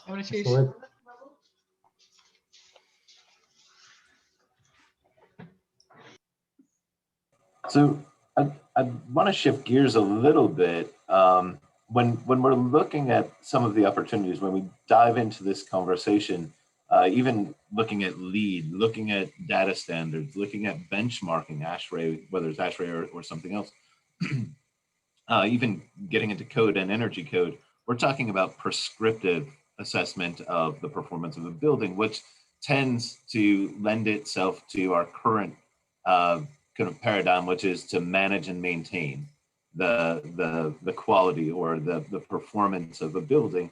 And if we look to other adjacent industries who have evolved, whether it be, you know, the use of digital twins or the evaluation of performance criteria of components, there's a long-term trajectory that building performance, whether it be the functional performance based on the occupants or the system performance based on the components, will move into a realm where it is about continuous improvement rather than just maintain and manage until end of life. And a lot of what you all are talking about is core to that. So as a business, as an industry, where do you see our influence? Where do you see our obligations moving? And Scott, you know, I think bringing you in, where do you see cities setting an expectation or clients setting an expectation that it's not just about delivering, you know, these 10 attributes which we asked for, but it's about the long-term health or the long-term opportunity to improve the health of the built environment? Yeah, I think cities obviously they're going to take a much more stronger push into asserting, social contracts between vendors and the city itself, because they're basically mediating that. There's a lot of terms that are floating around, and you know, about a data bill of rights. I don't know if that would actually come to the forefront or not. I would advocate that. I think that there's a lot of good in that thinking, but the devil, of course, is in the details, because it can't get to the point where it's shutting down our ability to advance or shutting down our ability to do things well. But I don't see how a city does not.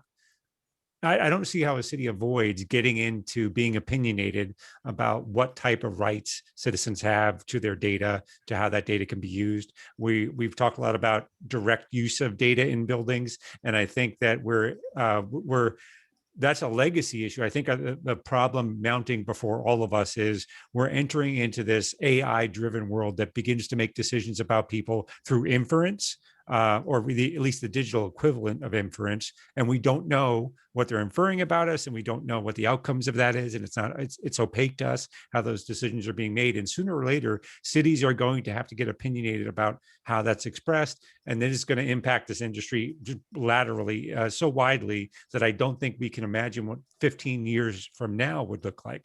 So being proactive about how do you express not just a value prospect, but how do you make that transparent? How do you, if you can't make it transparent because it's handed to a third party, how do you enumerate what data is being collected and how that might be distributed? Maybe that's a compromise, but we have to get proactive about how we're building these transparency tools to enable cities to do that in the first place. And cities are obviously going to make that choice. I hope it's not a poor choice, and I hope it's not clumsy. Sorry, I've talked a lot, but that's my thoughts there.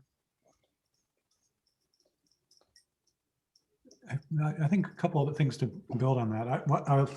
The AI inference point kind of obviously worries everybody. Like, okay, well, you have all this data and it's suddenly it tells you, it's like, when you're on Instagram, you post a picture of some snow and next thing you know, you get a bunch of, snow advertisements and skiing things and all this kind of stuff. Is that, I'm using that as an analog, but is that where we're going to lead to in terms of how cities are driven by data just on inference? It's kind of slightly troubling, but obviously it'll evolve over time and the Bill of Rights will happen, those sorts of things. Back to the question also, I think, Corey, the healthy buildings and their ability to change over time. And I think that thinking about our buildings and cities as this very sort of agile framework, which I think that in 100 years ago, maybe we thought more about that in some odd ways. If you look at what we have in terms of building stock and urban stock, but there's a period of time where we've been so specific with architecture, systems, and cities that we now have a lot of buildings which are very fixed and hard to be. No matter what technology overlays you put across them, they're not going to change. So I think as we move forward, really thinking about the agility of a building to accept different system overlays, accept different technology overlays, and then they can be changed over the next 100 years rather than the next 10 years. I think that's a big change in how we deploy data. Sorry, I didn't want to interrupt. Just very briefly, like, because Corey was, sorry, it didn't want to, go ahead, Tris, I can go after you. All you, Manfred, you're good. Oh, no, I just wanted, because Corey actually was bringing up, like facilities.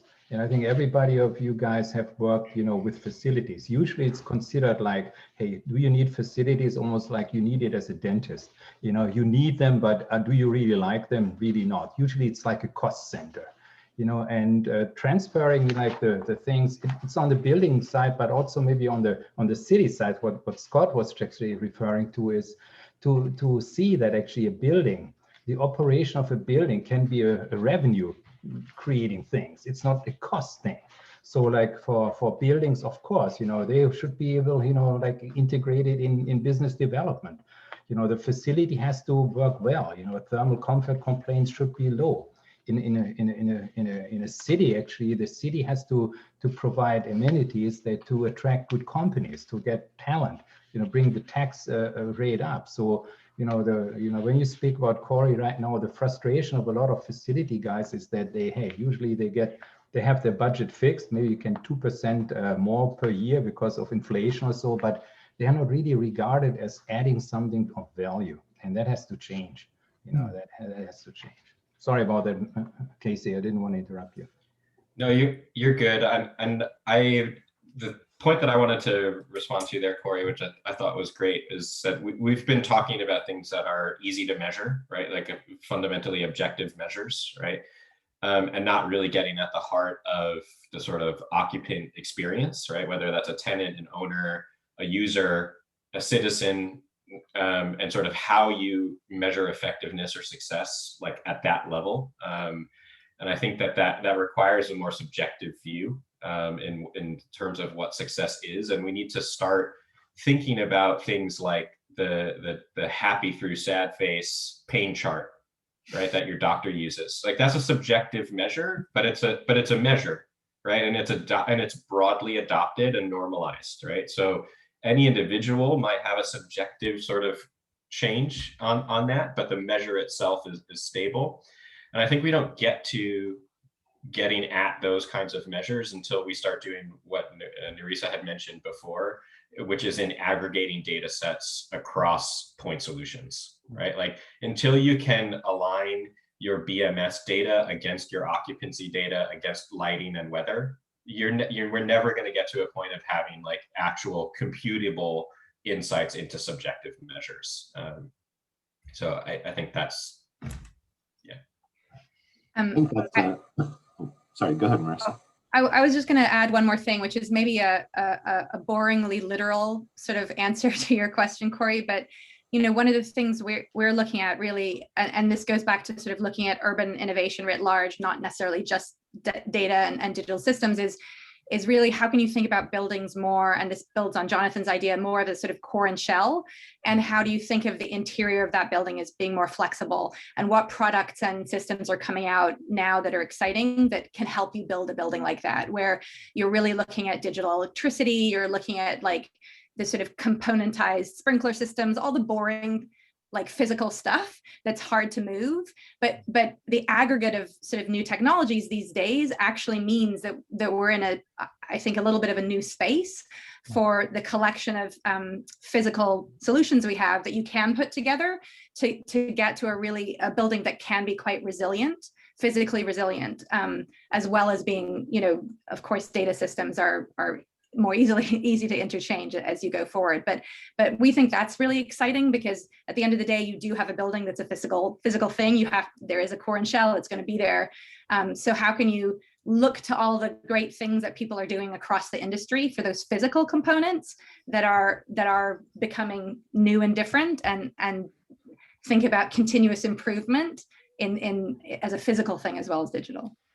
I think if I could jump on that, and I think tying it into Scott, I think from like a city and like a regulatory perspective though, like one of the things that we run into all the time is that yes, like new buildings, especially that we work on, have all these amazing components and gadgets and widgets and all the things that like can theoretically be connected, but because no one is enforcing an open protocol or an open standard for any of them to talk to each other, they all have their own front end, their own point solution, and they all want to then like either encroach upon someone else's purview and lock you into their system, or just like fortify their wall and not open their sort of communications left to right. And I think like someone somewhere, you know, it's going to take industry a long time to build enough momentum to enforce that sort of grassroots. But I think if there were regulatory pressures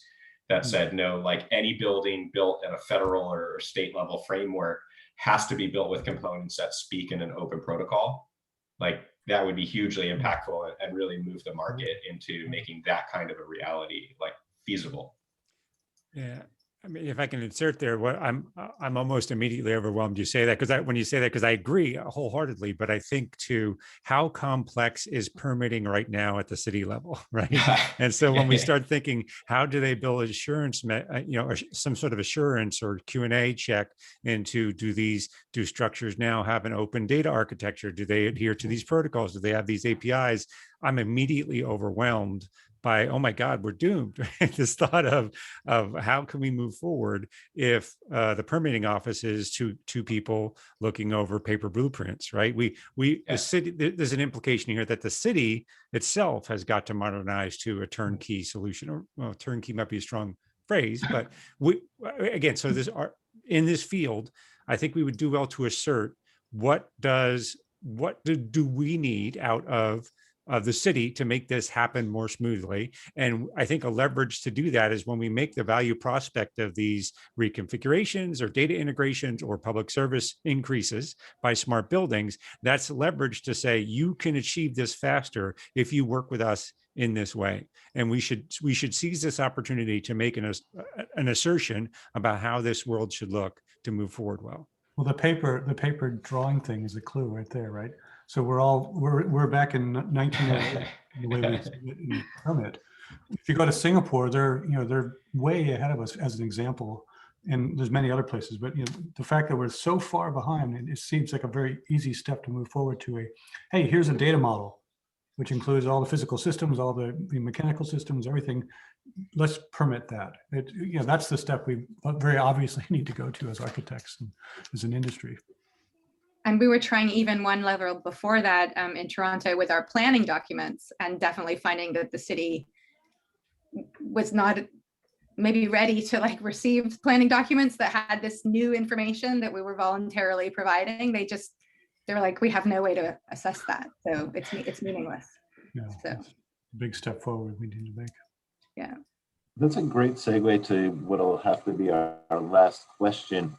If we are looking at what we're delivering, again, this goes back to role and responsibility of an architect. The closer we get to reality in terms of delivery, whether that be the outcomes or the components that we're looking to, that we are intending, to use the language of our contracts, intending for use without means and methods, without any guarantee, we fall into kind of a catch-22. And Jeff wrote a question earlier that really does kind of solidify this, which is, if architects' role shifts from intent to really kind of guarantee of post-occupancy, doesn't that mean the role of the architect needs to be integrated to a company that has much more vertical integration? Right? If we start taking on more responsibility for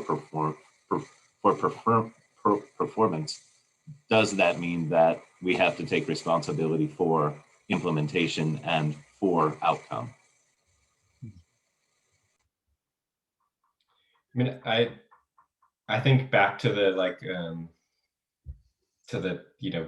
somewhat voluntary, somewhat enforced shedding of responsibilities that the architect had historically into other fields, right? Like as soon as we as an industry decided that, or a profession, that we decided that we weren't going to be responsible for the means and methods, that was going to be part of the general contractor's obligations, like we abdicated that responsibility, like knowingly and willfully.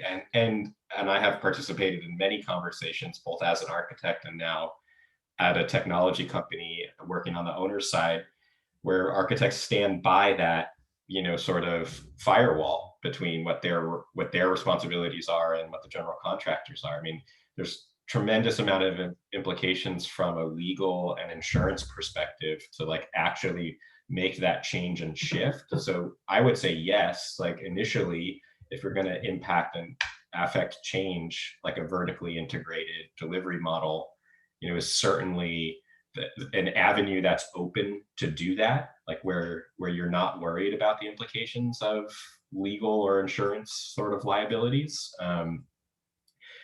But the more that the industry sheds and the more that the profession sheds the responsibility for outcome, the less and less impactful role I feel like we'll play in the world that we see around us, right? Just by nature of shedding those responsibilities. There's a sort of pathway to, I think, more of this responsibility you're talking about, Corey. And I think building on your point, Casey, I think, yeah, if you look at it from a pure legal and all that kind of standpoint, no architect wants to move away from that edge, right, that cliff. But it's interesting that I think with what we're seeing with the change of how buildings are created, with digital fabrication, who's making them, how they're making them, where they're making them, the data connection and the data flow from our models and our data into reality are providing, and then this whole question of post-occupancy and evaluating the outcomes, we are seeing a bit of a pathway, which is going to require a new sort of AIA contracting and all that kind of stuff. But there's a pathway to a much more direct connection to the outcomes through fabricators, through the digital revolution that's going on in industry right now, and through how things are created. So I think there's an opportunity right now, but it does require, and we're seeing more connection, and through the integrated delivery methods that you alluded to there as well, where we're actually at the equal table with the contractor, making all the decisions from the beginning. Put all those together, and there's a new sort of opportunity for driving this thing forward with more responsibility. Has to be framed up more, but there's progress there, I think. May I just, just one one short practical. I'm always like for practical, what's going on. There's one thing actually, which is kind of, we have to look at. We have all these great ideas, amazing, like when you hear about what actually is the future. I look at right now what the reality is. In the United States, the facility guys, it's not unusual. You go there, they're 55 or 60. They're close to retirement. We work actually with people from Europe. It's not unusual that you find a facility manager with 24 or 25 years, and they're totally competent. So one of the bottlenecks might be actually, how can we educate like facility guys who are able and willing to put in all this very sophisticated and very effective technology? So there's also that the education side. It's not like, usually you probably know at the facility, if you come up with a complicated stuff, they don't like it. It makes their so that's one practical point actually, which I've been seeing. So thanks so much, Corey, for your patience. I always bring the practical side. It's boring, right? But what can you do? No, it's inevitable that it has to be realizable, and that's where practicality comes in. I am failing at my one job, which is keeping us on time. This is such a good conversation, and can go on all day, because it really does get to the core of a shift in mindset and a shift in responsibility for our profession. And that does mean evolution of building departments, evolution of AIA as an industry partner, evolution of our contracts, and evolution of the contracting structures and the relationships we have across the entire life cycle of a project. So I can't thank you all enough. This was a great conversation. I wish we can continue it. We'll have to find another time to do that, because we are about 5 minutes behind. So I'm going to move us on to our next. Thank you, Corey. Thank you, everybody. Thanks, everybody. Thank you, everyone. Great conversation. Thanks, Corey. Aloha from Hawaii.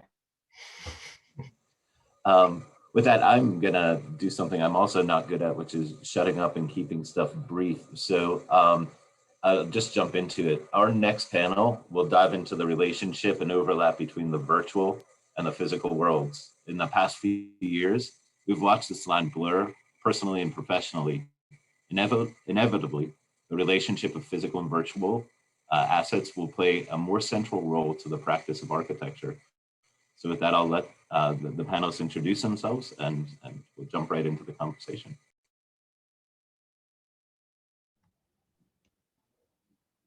We can just run through the list. So we'll start with you, Alessio. Should I start sharing the presentation, or? Yeah. Okay. Sure. First of all, good morning, everyone, and thanks a lot for the opportunity. Just a very quick introduction before to dig into the presentation. That is just like a very much of a visual representation of what we are talking about, just to have something visual meanwhile we are talking. My name is Alessio, and I previously worked at Morphosis Architects for 2 years more. And right now, currently, I'm working at Magic Leap. Magic Leap is a augmented reality enterprise that really recently pivoted on industries. And my role is being in both the companies, really very much like developing applications, and really very much with a focus on enterprise. And with Morphosis, of course, the focus was architecture and engineering, and always trying to really evolve this discourse that I think is being part of the previous panel, trying to take control of these tools that are emerging right now in our industry, and really trying to shift your role toward a more software development based profession. I'm lucky to share this panel with two great speakers and friend of mine, that Lucia Tahan from Facebook, and Jesse Escobedo, actually my coworker, surprisingly, not at the moment that we decided to join this panel. But turns out we're working together. So one more reason to be happy about this. And if you guys want to share your background, go for it. So thanks, Alessio, for the introduction. My name is Lucia Tahan. I work at Facebook Reality Labs as a product designer specializing in augmented reality at the Spark AR platform. And I also do independent research as an architect at the intersection between augmented reality and architecture, which I generally express through writing and installations and exhibitions. Hi, everyone, and thanks so much, Alessio, for bringing us together. I'm Jessie Escobedo.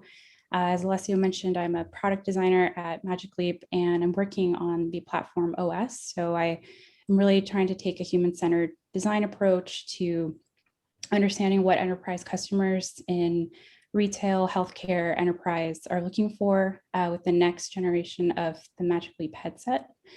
I also independently do some scholarly work in decolonizing augmented reality, as well as, and which I'll talk about in a few minutes, around just developing participatory design techniques using augmented reality for co-visioning, specifically in urban environments.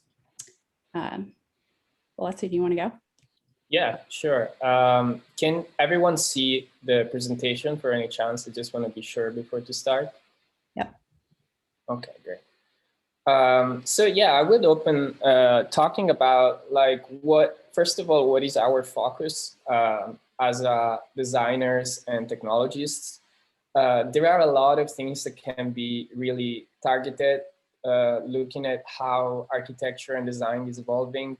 Most likely, the direction that everything is going is really going toward a more advanced management of data, a more advanced quantity of data as well, and like a lot of different tools that are available for you as a designer or architect to try to make the best out of your work. Like we are used to work with a lot of different software. Every day comes out something new, and it's, of course, I guess for everyone, even for like the newest generation, it's really challenging to keep up because like there are so many things happening at the same moment, and it's so wide and spread that it's really hard to find the focus. But like the main, I think that the main message that like it's been let's say collected through our work, through our profession, is really trying to tackle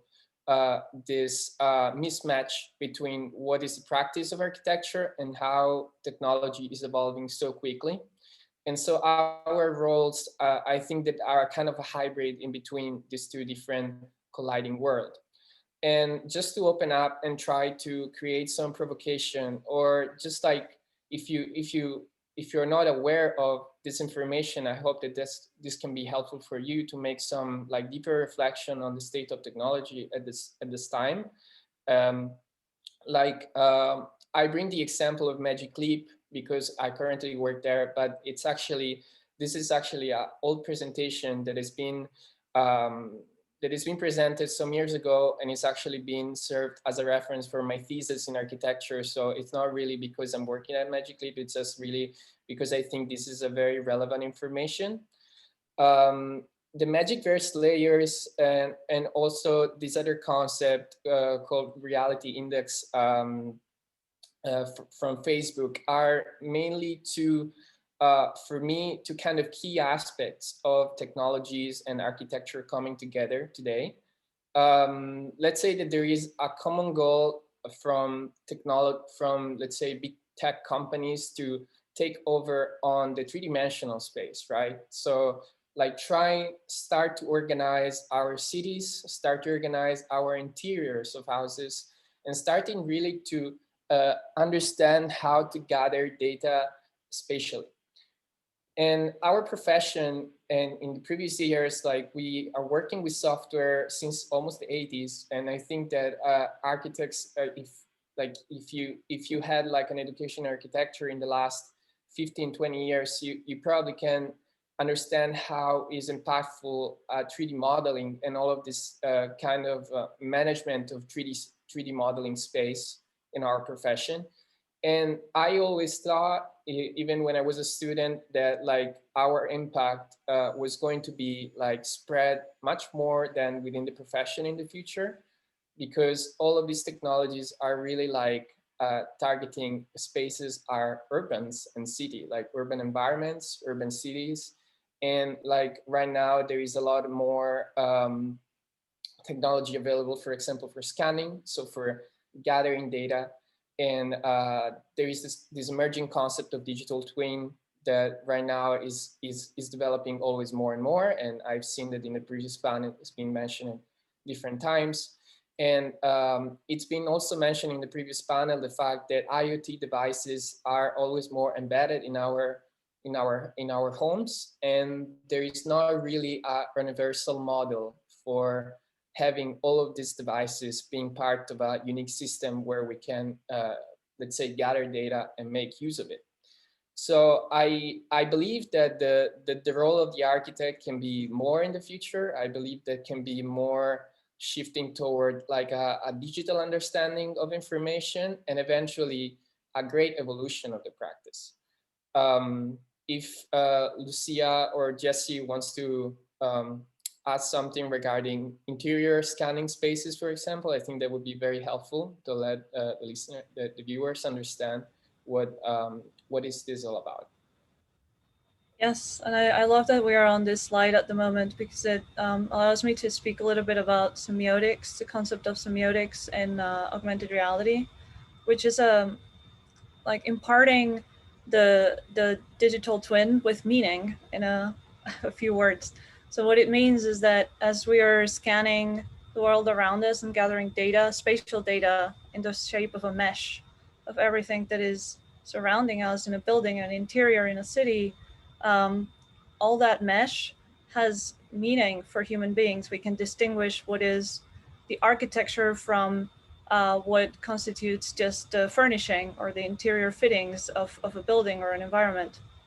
And modeling that for a computer is very hard at the moment. It requires the kind of intelligence that computers don't have at the moment, which is about imparting meaning to things and understanding things, being able to understand things as a whole, holistically, and then also understanding its parts and its components and disintegrating that.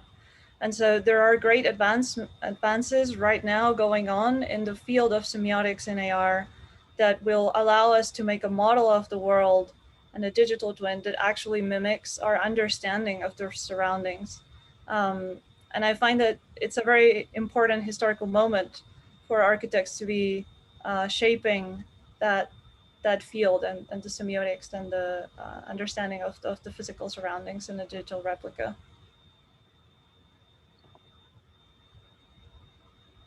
Yeah, like going on in this kind of scenario, I think that we all took some action in our let's say brief career so far to try to create solutions, right? To try to really have, like, we talked about a lot of flux of data.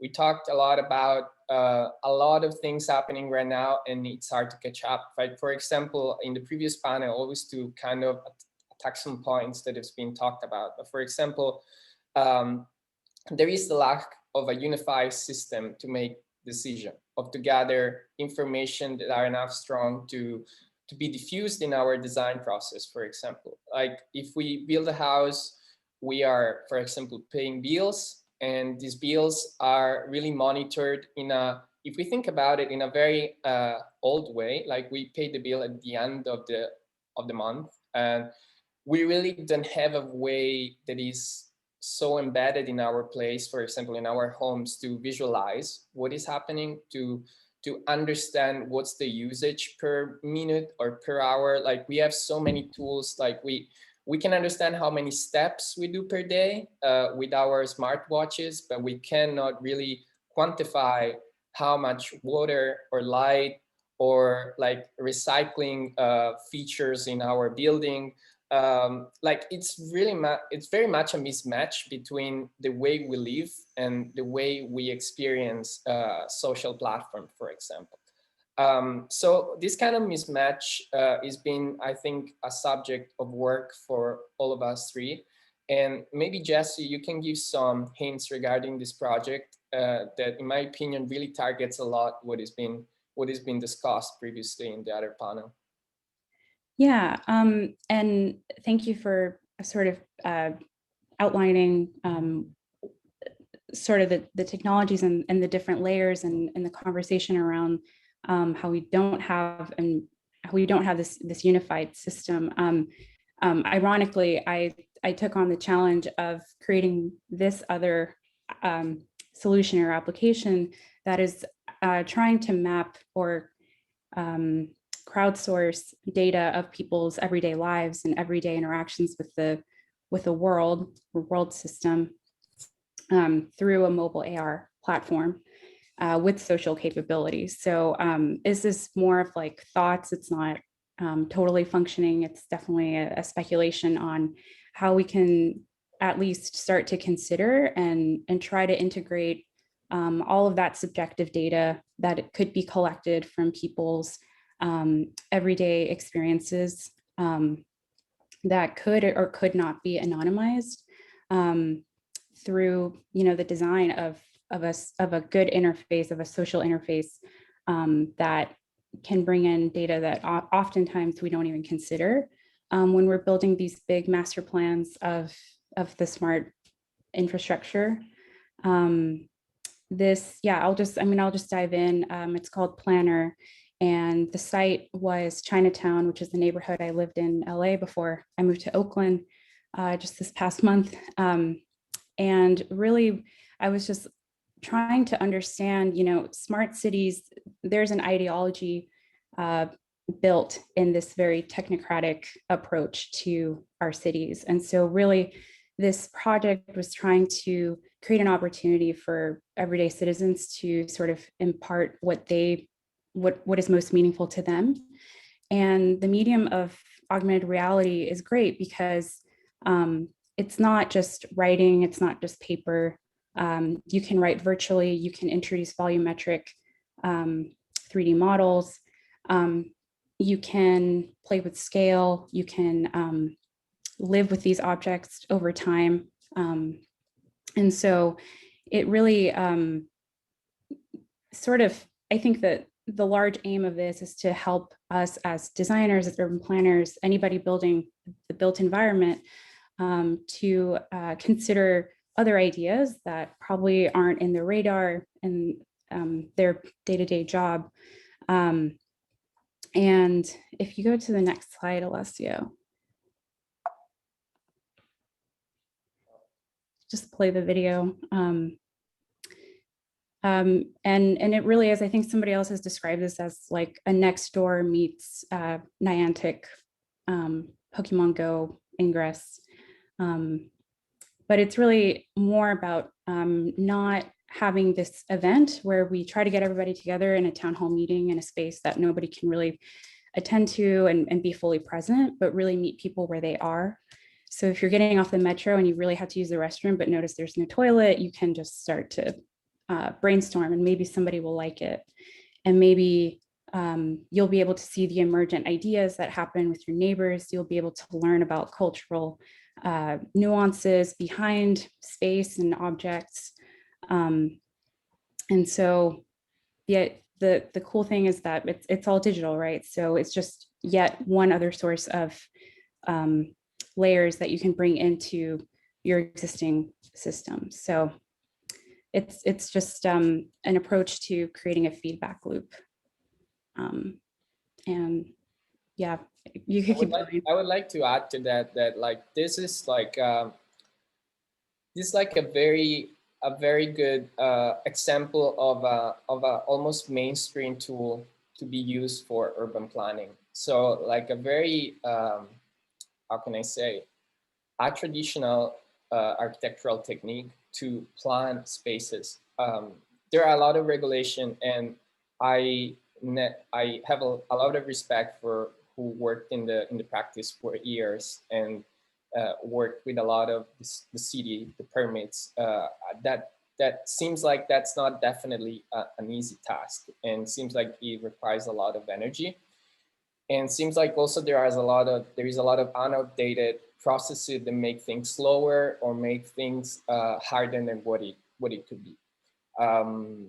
So like this is just an example, and let's remember that this has been an application done from a solo developer like Jesse. So the scale of the application has a tremendous impact if we think that just one person made it.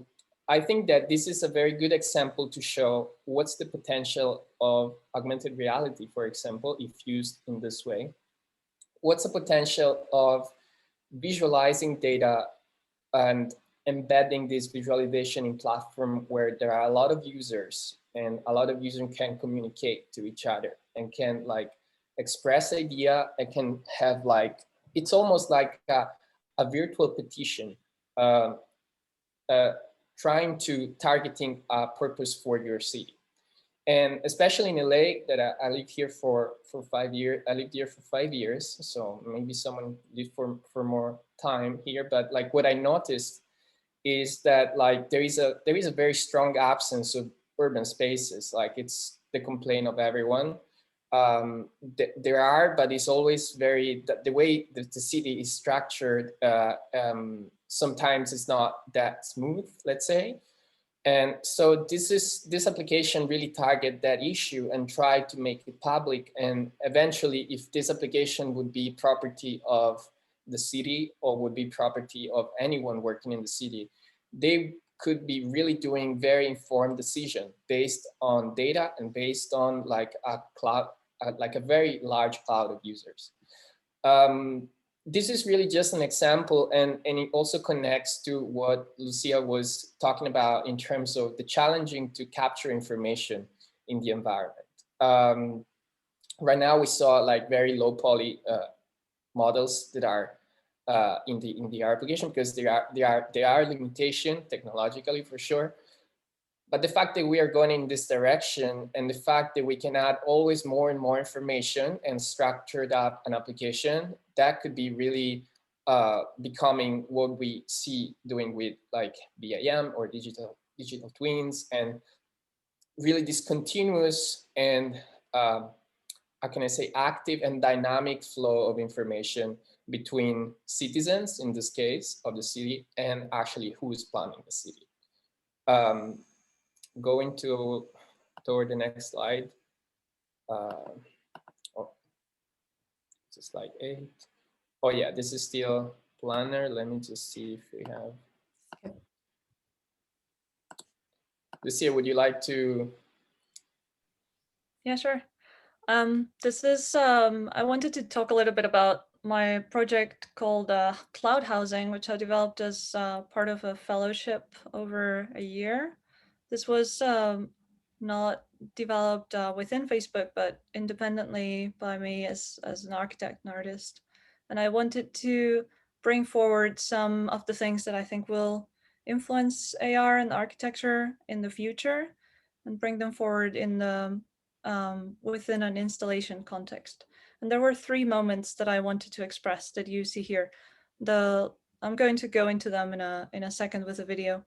The left one is about a spectrum of realities, how people will transform an interior space, such as their living room, into all kinds of fantastic worlds, and then decide to immerse themselves in that or abstract themselves from that and live within what we would call a physical reality instead of their digital reality. The second one is about advertising, and the third one is about spatial data. So in the next slide, there is a video of the actual installation and how it played in an application and what people were seeing in real time. So people were coming, the public was coming into this living room that I set up, and they could see notifications about each of their pieces of furniture. Each of these pieces of furniture has an awareness of its own usage. It is connected to the company that is serving this furniture. It is collecting data. If you're spending a lot of time on the sofa, it's going to prompt you to go and exercise. And then as you can see here, the slider of reality just went up to a personal reality where this living room is transformed into a fantastic space in which not only is the ceiling gone and I can see the sky, but also there are personal belongings around me, like my books that I can situate next to my chair, or there is a floating chair there offering itself to be downloaded. So there are all kinds of new and magical interfaces that we could be seeing in the future in our living and working spaces. And as you can see, as the slider goes up and down, this would mimic how people go in and out of that personal versus physical reality. This moment is about advertising. So you see all these balloons floating in space. There are like the pop-ups of today's internet, where as you try to navigate seeing websites, there are these pop-ups blocking your view. In the future, advertising in AR is going to be so much more subtle than this, but with this installation that was meant to depict that future, it was about bringing awareness to the public of the fact that those advertisements are going to be there and that architecture is going to be a support for those ads. Now we are seeing the third moment, the third scene, which is about the overlay of data. So the mesh that is being captured at the same time. And that's this integrated data model that we were talking about before with Alessia and also in the previous panel.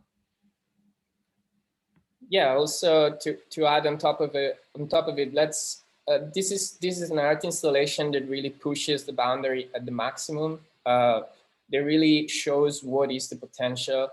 I think augmented reality personally is a very good way to start to this process of modernization of exterior or interior spaces. The truth is that augmented reality doesn't require you to build anything physically. So it doesn't really ask you for permits. It doesn't really involve any big effort in those terms. It's a very easy way to visualize things and eventually play with a sort of a virtual property almost. Because just in this case, for example, let's suppose that in the future we have a way to work that is much more spatial and less device-based, right? Like that's everyone is going in that direction, as we see every day in news and everything.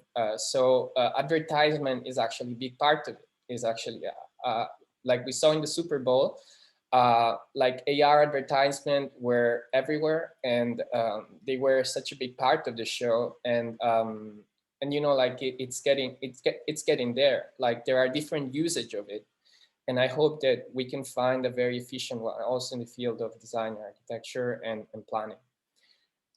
And this is a project of mine that I just wanted to include in this presentation, because I think that is important, talking about what we think should be happening in the future, but also we wanted to offer some solution. Like we try ourselves to make things happen through small scale project. And right now, working through our companies, we share their missions. So this is a project that I've been working on in Shanghai, in China, with Diana Bogosian and Brunze Zhang, that are two researchers. Even they work a lot in augmented reality. And here, the main, let's say, the main goal of the exercise that we also shared with a class of students was really understanding how augmented reality could have an impact looking at advertisement in cities like Shanghai, where there are advertisements everywhere. And this advertisement have a very large scale. It's almost like billboards in LA with a different kind of style and touch, but like you can see this advertisement almost everywhere. Also, there are this kind of, there is a very site-specific condition that are all of this kind of pathway for everyone to walk around, for pedestrians, where you find this advertisement really close to your face, like you have like really inside like this big advertisement billboards. So we thought there was a great opportunity to use augmented reality to enhance those ads and eventually informs also whoever is watching to this advertisement where these, what's the relationship of this advertisement with the city. Like, for example, if there is an ad of a theater, where is actually the theater? If there is an experience that like goes deeper into that direction, if you can actually book something looking at the billboard. So the experience becomes much more spatial and you can do it directly from there, or you can gather, or how is that augmented reality more relevant than actually you opening your phone? Like really finding a reason why you should go in that direction. Like we had this opportunity here, like it's not probably the greatest example, but like there were a McDonald's just right above the billboard. So we saw with a lot of fast food that augmented reality had quite a lot of success in marketing campaign. So we thought about making like a relation between the site of that shop in that case and the advertisement. We also thought about informing the user about recycle. So the advertisement was just a way in. They really like it works anytime, like in social media and everything. Like there is always something that puts you into a place, and then after that, like it's really up to you as almost like an urban designer, urban planner, to inform the citizen of something that you really care about, and it could be like a very healthy message and something that really can change your experience through the city. And yeah, I think this is, if you guys want to add anything more, I think we would like also to give a lot of space to everyone that is watching to really trying to comment on what we work on every day and trying to express what you think about this and see if there is any overlapping in our thoughts and see if we can meet each other somewhere and eventually, you know, like also contribute together to all of this world that is being creating around design and interaction. I'm reading some comments here.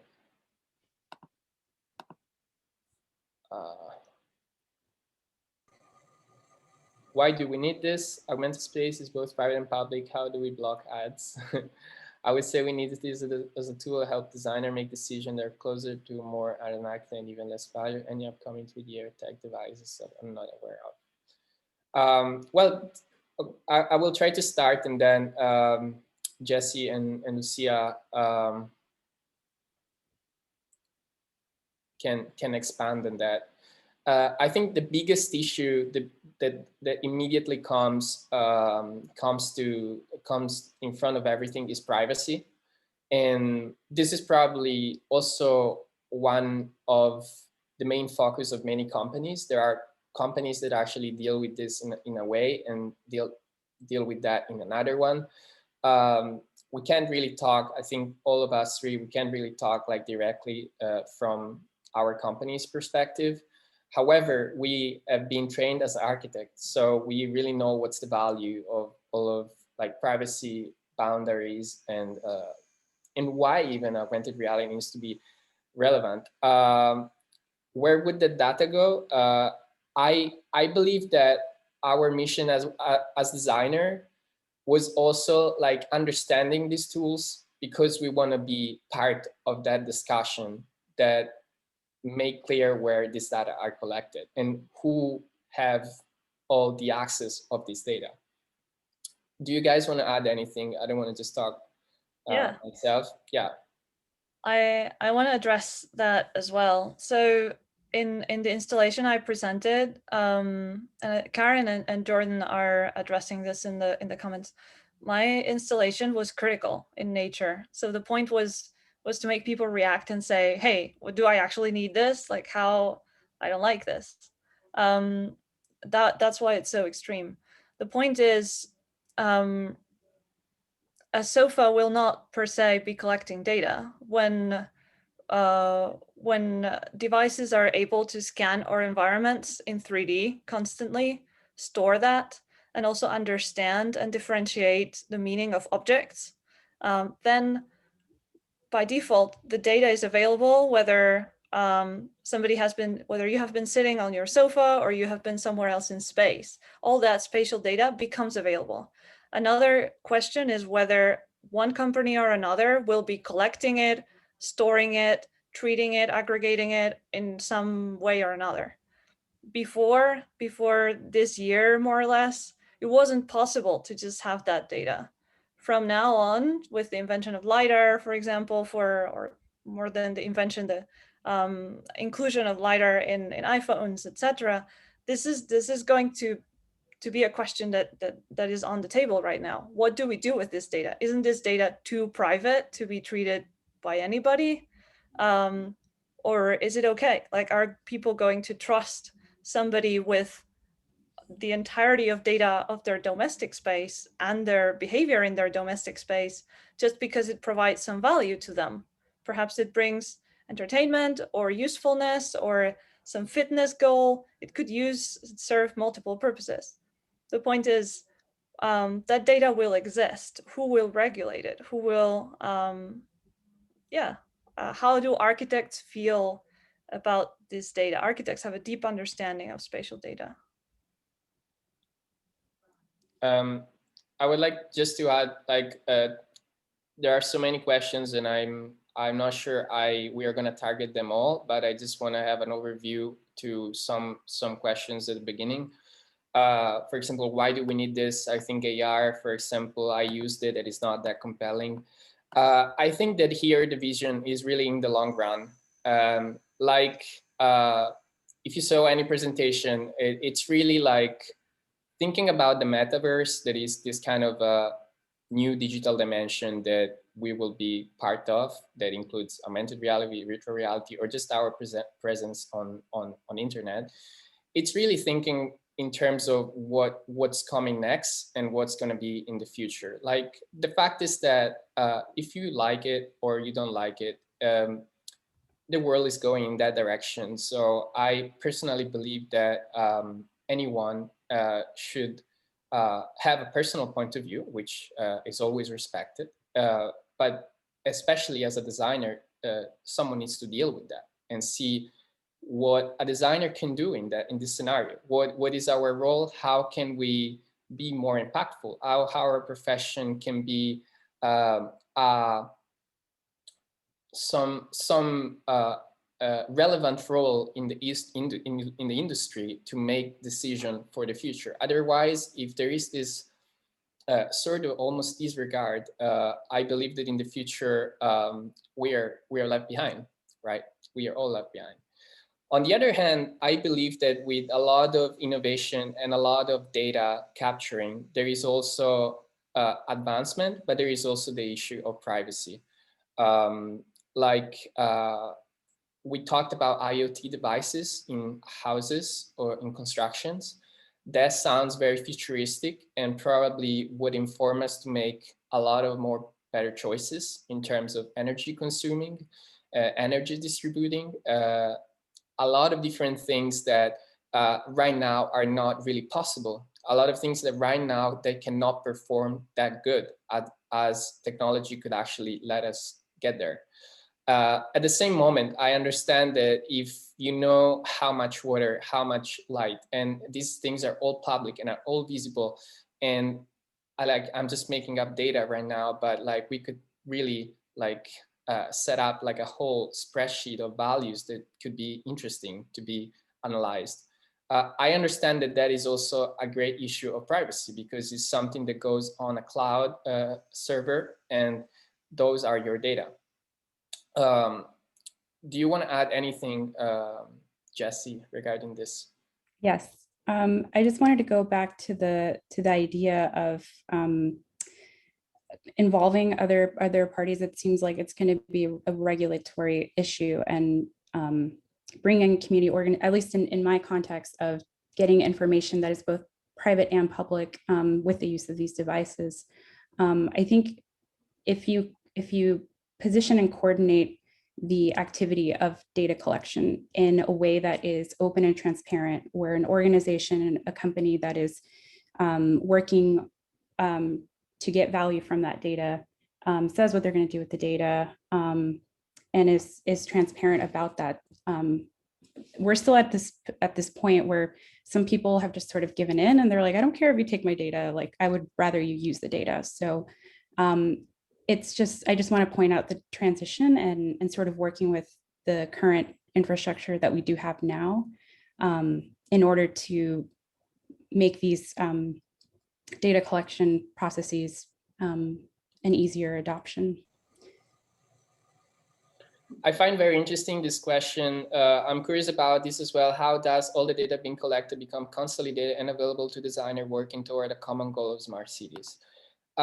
This is a very great question, and I believe that, like, as an element, one of my goal in my career is also finding a way to bridge two different disciplines and provide tools to the world to make that happen. Like, I believe that that's a goal of actually many companies that are now understanding that data collection can serve a lot of different things. And I'm sure that when territory is not explored as much as it should be, it's just a great opportunity for anyone to take charge of it and make a product that actually solve that problem. Right now, I'm not aware of anyone that is really thinking about like a tool for the making of smart city, but actually that's a great idea. And if you had the power and the energy and the thoughts to make that happen, I think that would actually be a revolution for this environment. So I think that the main issue, taking a step back, is that like in this profession or in this kind of environment, there are a lot of tools that we need that are not available. And what happens is that like a lot of other, when something comes up, like after that, like whoever did it first, then we become like kind of users of those platforms. Like I can see, for example, Willow, how is in taking on the digital twin issue, for example. You know, like it's really, everyone is taking his own focus, and after they understand what's their focus, they push it and they try to make a product that is compelling enough for the industry to change things. But how emerged from the previous discussion is that there is the need of a lot of tools that interface what's the reality and what's the future of the field. Alessio, I wanted to jump in because I think if we look to the trajectory of some of the conversations around the idea of augmented or virtual reality in the context of the smart city and the data that that is being created, that overlay, right? The underpinnings of smart cities are largely digital, right? And therefore, any product, any digital exhaust coming out of any application, whether it be your phone or your website, your computer, your smart home system, it's invisible to the average person, right? It's such a specialized niche. And so I think, redirecting the conversation to the idea of where does AR, where does VR fit into the opportunity to surface that invisible information to the average person, right? Because at the end of the day, the idea of smart city being an internet, the interconnected performance, or the interconnected and interrelationship between different systems that are wholly invisible. How do we show benefit, right? How do we actually start to produce some level of engagement with the common with a common occupant, with the general population?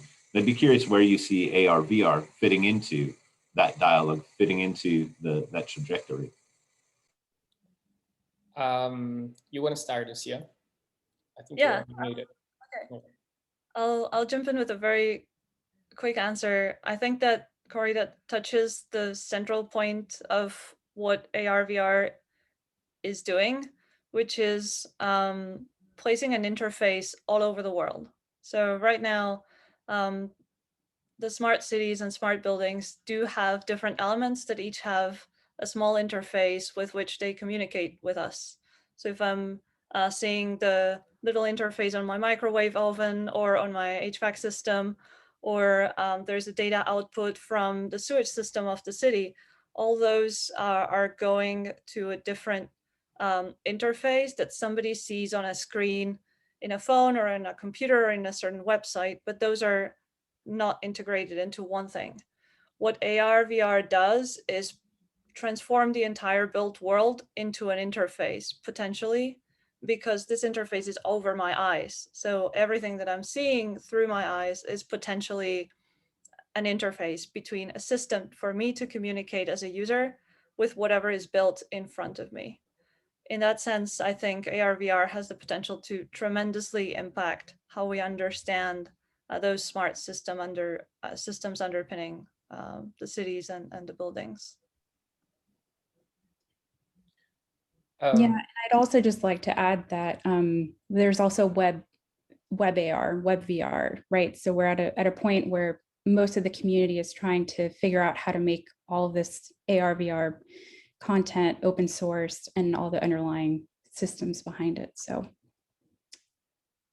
bless you. What I would like to underline is that I completely understand from a point of view of someone that, you know, is tuning in from AR, VR now, or that is interested in this technology, but let's say the understanding of it, it's also not that mainstream as it could be. I believe that right now the technology itself is in a very early stage to be comprehended as a potential. But at the same moment, like, this work that is behind the scenes is what is going to make it happen in the future. And all of this work that is happening now, that is basically infrastructuring things, it's really the most important thing, because if you want to overlay on a microwave, like Lucia was talking and was saying, you probably should have a chat with whoever made that microwave and see if they would be down to do it, or how they would like to do it, or what that brings to the value of their products, or how they bound that experience to whatever you're doing during the day. How do they decide that you have to go through those decisions only through that interface rather than actually doing it in another way?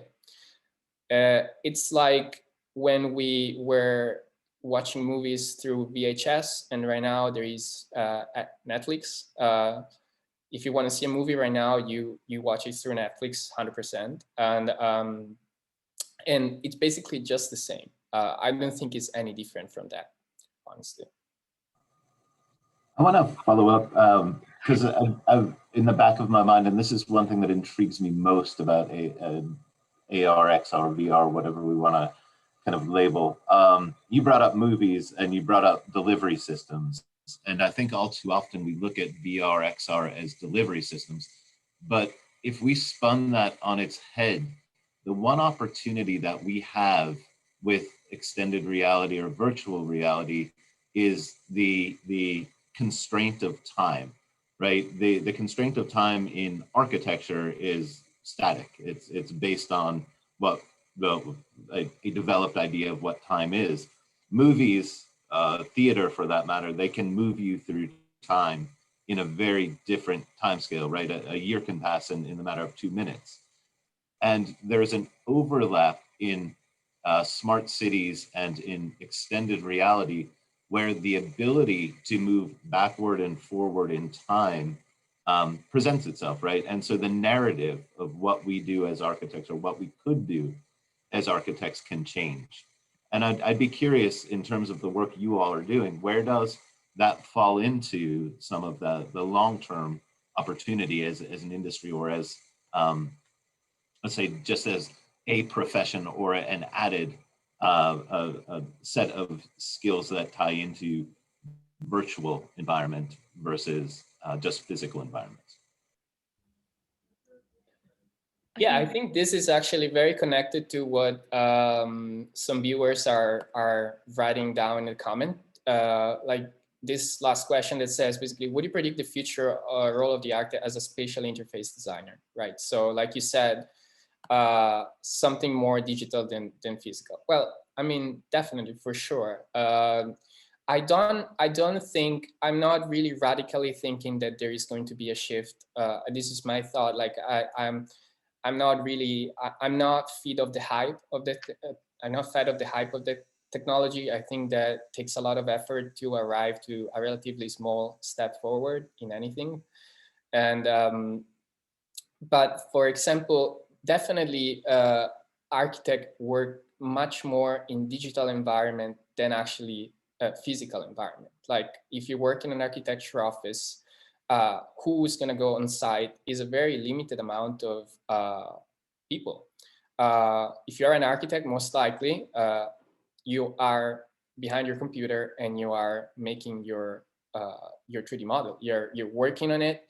You're calling the client. You're making adjustments. But like sometimes you really never see the finished build, like the building when it's built, especially when the projects are international and you don't have the chance to travel there. So like we are already in a world where the architect is actually more digital than physical, I believe. And I'm really talking about the role of the architect, not maybe the executive manager that is actually building there on site. Like that's another role that is more specific in the industry. But I see really millions of user cases that can be applicable to the profession. Without mentioning the fact that like every company and every developer of those devices, for example, HoloLens, I've seen in the comments, like HoloLens is really trying to substitute almost a computer device, right? So HoloLens is really trying to mimic, to reestablish what we learn through computers in a headset. And like it's easy to think in that way that like the impact of those devices could be bigger and bigger going on in the future, because like that is like almost like a portable computer in front of your eyes, and that's incredible. I believe personally.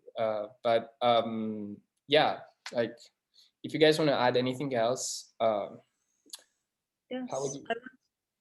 I want to address the question of time that Corey was bringing up. In two senses, I think AR and architecture in regards to time are very are going to be impacted by each other.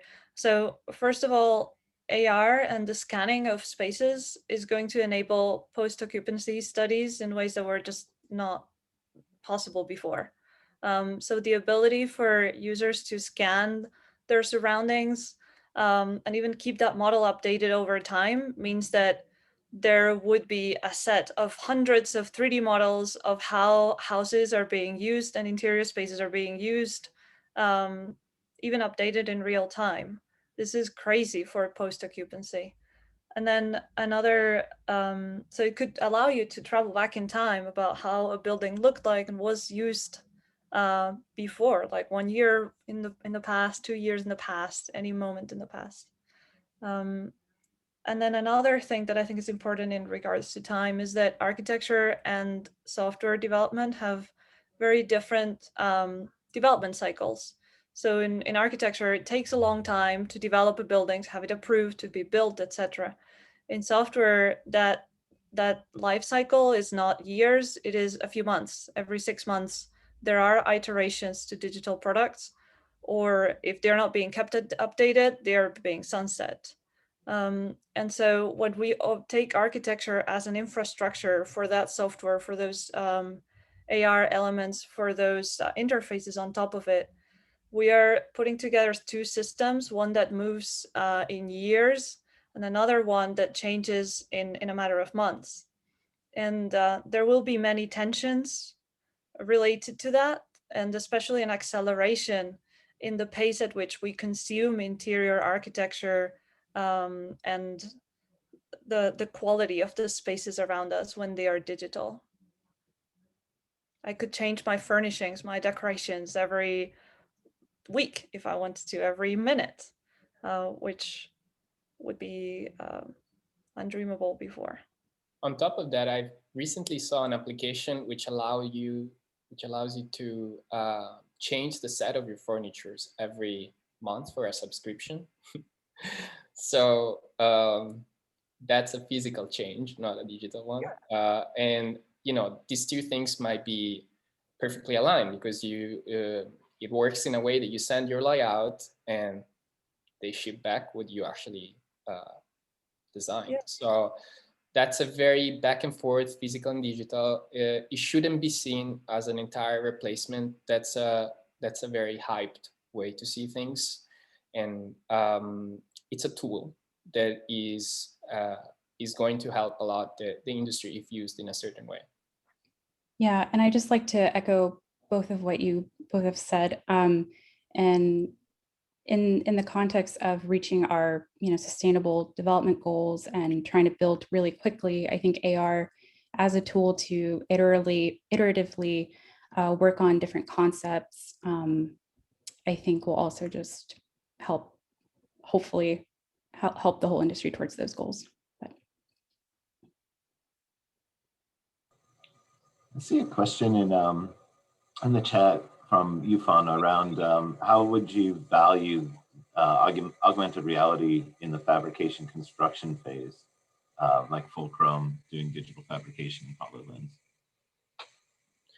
Well, I can start with opening it, and maybe Lucia has some more things regarding LIDAR since before she kind of mentioned about it. I actually, I've been experiencing the use of hologram in an architecture workshop. The architect that used it was Gilles Ritzin. I don't know if anyone ever saw his work, but he works a lot with wood fabrication, and he was using actually hologram making one of his installations. And I can say that like they built it in that way. They really didn't use any paper documentation. So I'm sure that the precision of the tool will improve in the future.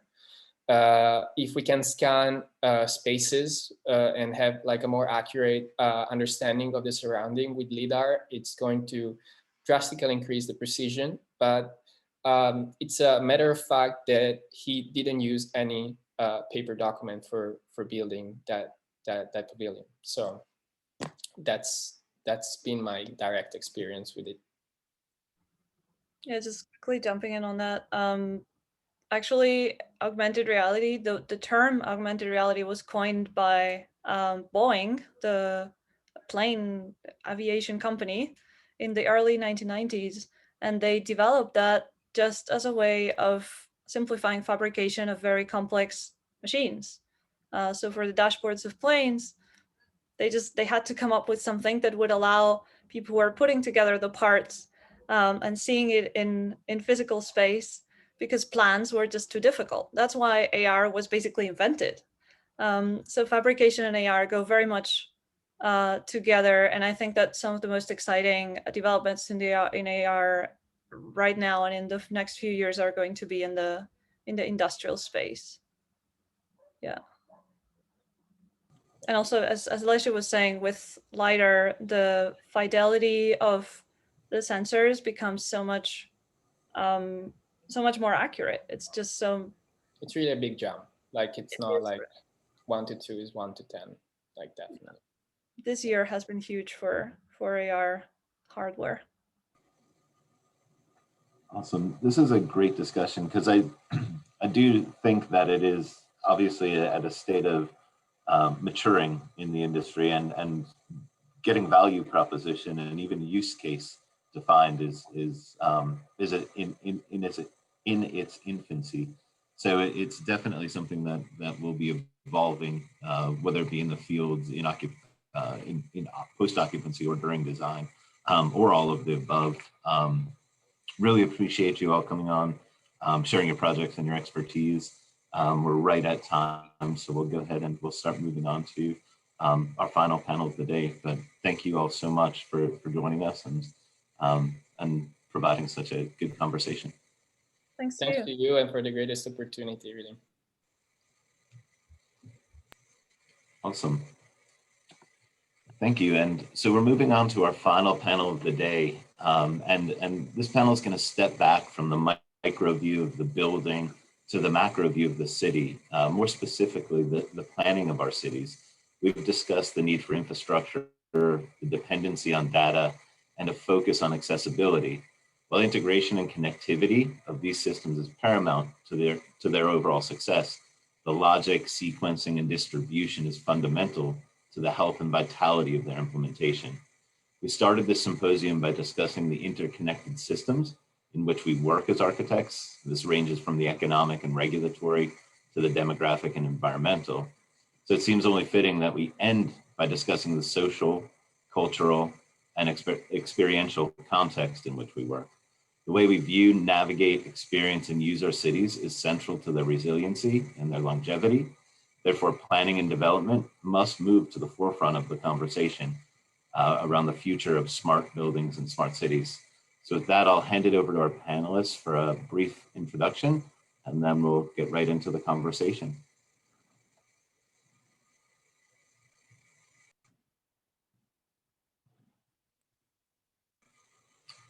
I think Lily was first on that list. Oh, hi, great, thank you. Thanks so much for having us today, and great to be with you this morning. A quick introduction and background about myself. My career has really focused on the intersection between transportation, planning and policy, and new technology innovation.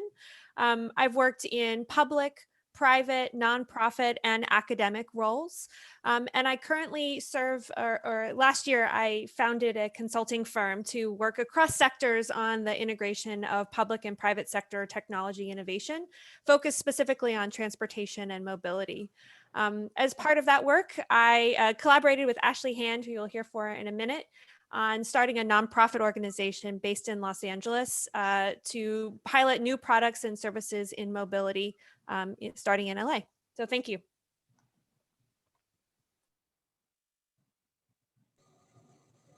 I don't remember the list, so we'll just jump to Ashley next. That works. Hello, everyone. My name is Ashley Hand. I am an architect based in Kansas City. I have really been at the intersection of technological innovation, kind of rapid urban change management, and public policy in the built environment for the last several years.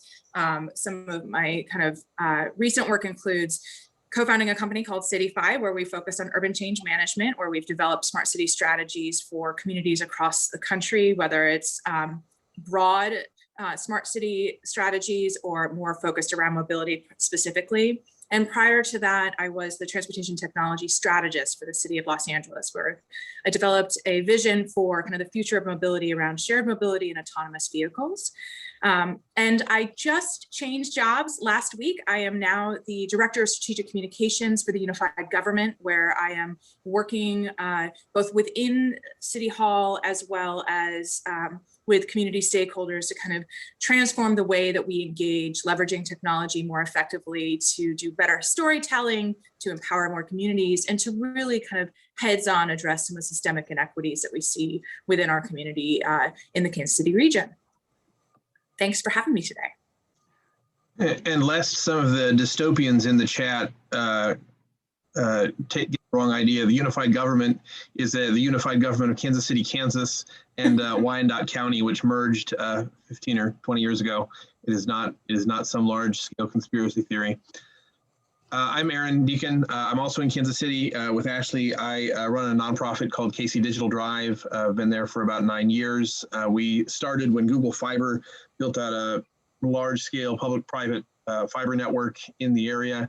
And our organization works in similar space to what Lily and Ashley have described, sort of sitting at the intersection of emerging technologies and the public good, trying to extend the capacity of local government, nonprofit, and philanthropic organizations to think about how we thoughtfully adopt new technology, both in a way that has positive outcomes for the people who live here, and also avoids some of the negative things that often accompany those. So we've got kind of an innovation-led, tech enthusiast branch of our work, but also try to be firmly grounded in inclusion, equity, and citizen impact. Hi, my name is Gianni Rustino. I'm Vice President of Engineering in Chicago. What my group really focuses on is, and what I've been focused on is working with partners and leveraging technology to provide creative solutions. Solutions like Smart Transit Hub and Smart Pole Banner, that assist people in their daily lives, and or software that ties big data and advanced analytics together. We're really proud that we can add value to customers by delivering tailored technology-driven solutions. And I'm really excited today to join this panel. Thank you for the invitation. Perfect. I'll start off the conversation with a quick question to y'all, and then we can kind of just keep moving. The success of smart cities will in large part depend on the accessibility of infrastructure, resources, and systems to the population at large, as well as the connectivity and aggregation of those systems to support the goals of the community. As architects and planners, how do we acknowledge and incorporate these needs into our design process? Well, I can start here just by saying I think it's important to underscore the fact that a smart city is not an end state. It's more of a process, right? So it's really about shifting away from the idea of let's look at historic data in terms of how our communities are working and try to understand based on what we've seen in the past, to moving to a more kind of situational awareness, real-time analysis, and even in some cases predictive analytics to help us understand what is possible. And I think that's a very fundamental shift in the way that we think about our built environment and kind of what we need to be doing. So I think a couple of things that I think are really important. One is thinking about how we can anticipate change and what does that mean? So allowing some flexibility in our design or future-proofing, if you want to call it that, to really help recognize the fact that our behaviors are changing. It's influenced often by technology, and therefore we need to provide some more flexibility in the future, and that kind of systems of systems thinking makes it a little bit harder to do so. But with that, leveraging the data that we already have available to us as designers is really instrumental. I think, we can't underscore enough how important it is to look to your locale, wherever you are, wherever you're working, and understand that there is extraordinary volumes of data that are now available that had never been available to us before. And that can inform a lot of decisions around mobility and access to a site, for example, as mobility behaviors change, which could move us away from building parking structures where we park a car 95% of the time and let it sit idle. Or if it's thinking more holistically around our ecology and environmental systems, whether it's, better understanding of local air quality and heat island effect by having sensors localized in a district, that you can start to really customize a design that is much more specific to the local context and its potential use.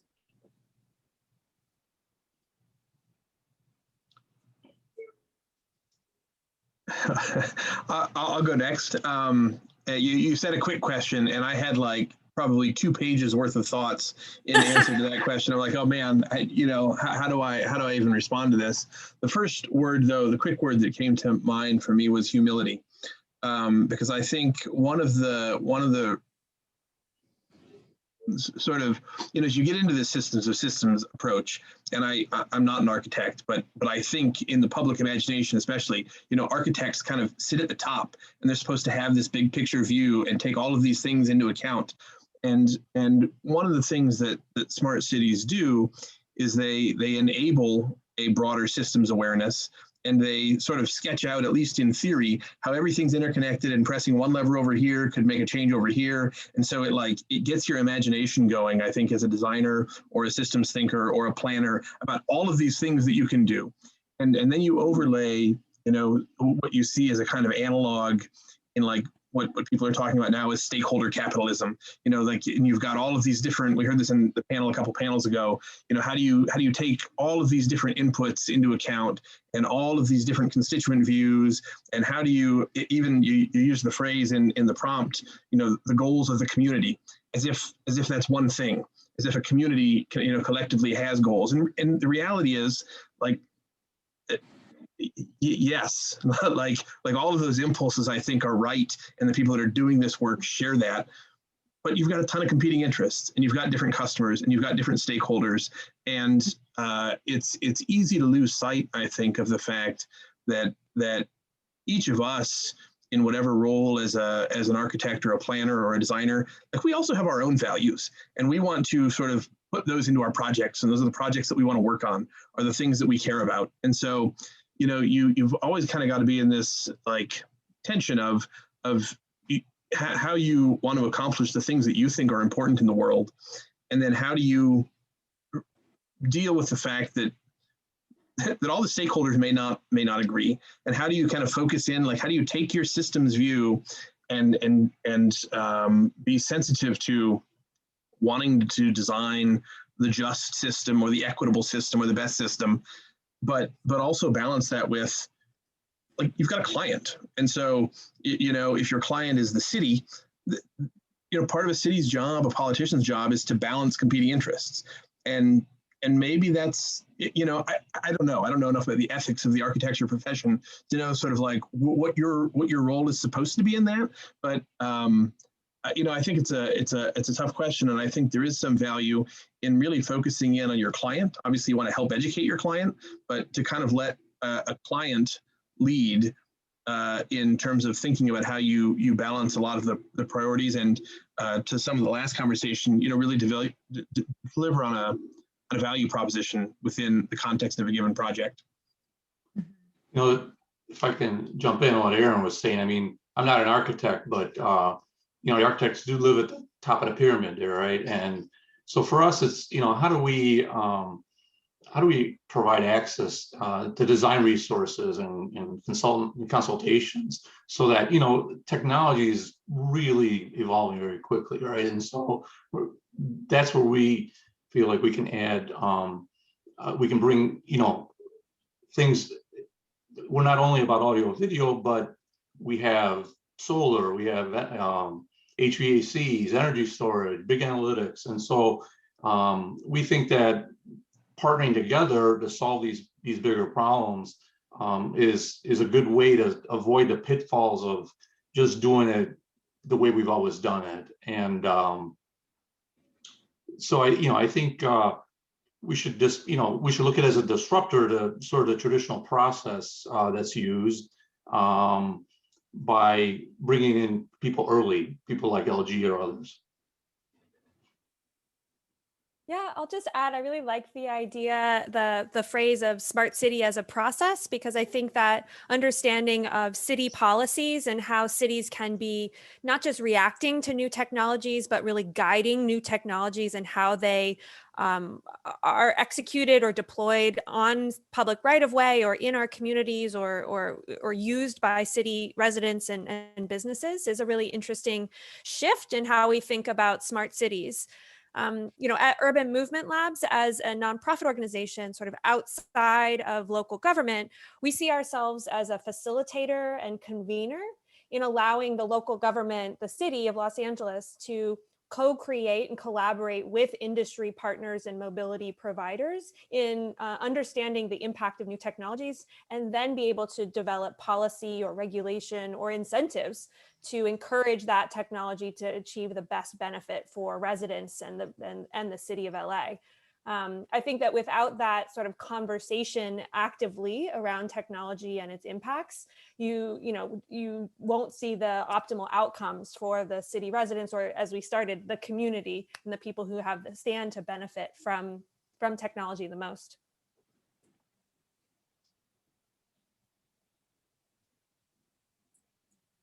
Oh, Corey, you might be on mute. I was. Look at that, my first time. I was saying I don't know how many architects would categorize themselves as being at the top of the pyramid, but I do think that the idea of smart city or smart development as a process is a really fundamental one. You know, we talk a lot about the same thing with say building information modeling, right? It's a process. It's really about establishing value in the information that you embed in that process, in that communication, and it's just the vehicle changes. One thing that's really important to being able to maintain that vehicle across the life cycle is a common language, a common definition. You know, being able to, well, establishing common language and common definitions allows you to benchmark and establish common metrics, right? And I love the idea, and you know, that stakeholder engagement, right? A common good, a common goal is completely abstract because it's the perspective, right, is dependent on somebody's entry point to that perspective. And so if we're thinking about how to influence planning in the future, how much do we look at, or do you see us having to move to environments where planning is based much more on, let's say, performance-based criteria? That way, we do start to look to the information for projections, for what would be the predicted behavior, or maybe the predicted need. And I'm just curious what that evolution would look like from a planning and a city-centric standpoint. Yeah, I think that's a really interesting question. And I hadn't thought of that as much in terms of the architecture profession as much as the engineering profession. And this is all sort of speculative, but I've had a lot of conversations with engineering firms, about, trying to sell outcomes more than, designing widgets or implementing somebody else's designs for widgets.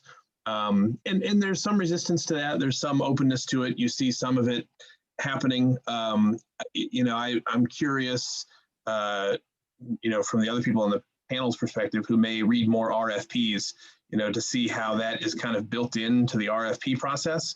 And as it's built in, if it's clear where responsibility sits, or if there's integrators and sort of bigger, processes. But if you think about like,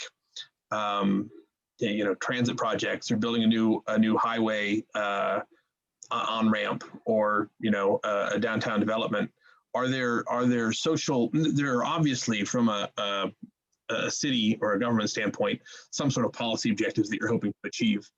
I don't think those are normally built into the spec. And I do think there's an opportunity to try to build that in. It seems like it could be a competitive advantage if someone could figure out how to do it, but I think it's also a big risk because there's so many things that you don't control. I'm curious what the others have to say on that. Well, I think there is, so I think the challenge is that you've got kind of a technology. It serves as a catalyst for change, but then there's a whole kind of policy and process wrapped around it that needs to be kind of changed with that technology. And I think that's something where organizations like UML are pretty powerful, because you can look at new technologies in the physical environment and test your assumptions about the policy and processes that wrap around making decisions to integrate these new technologies into the real world.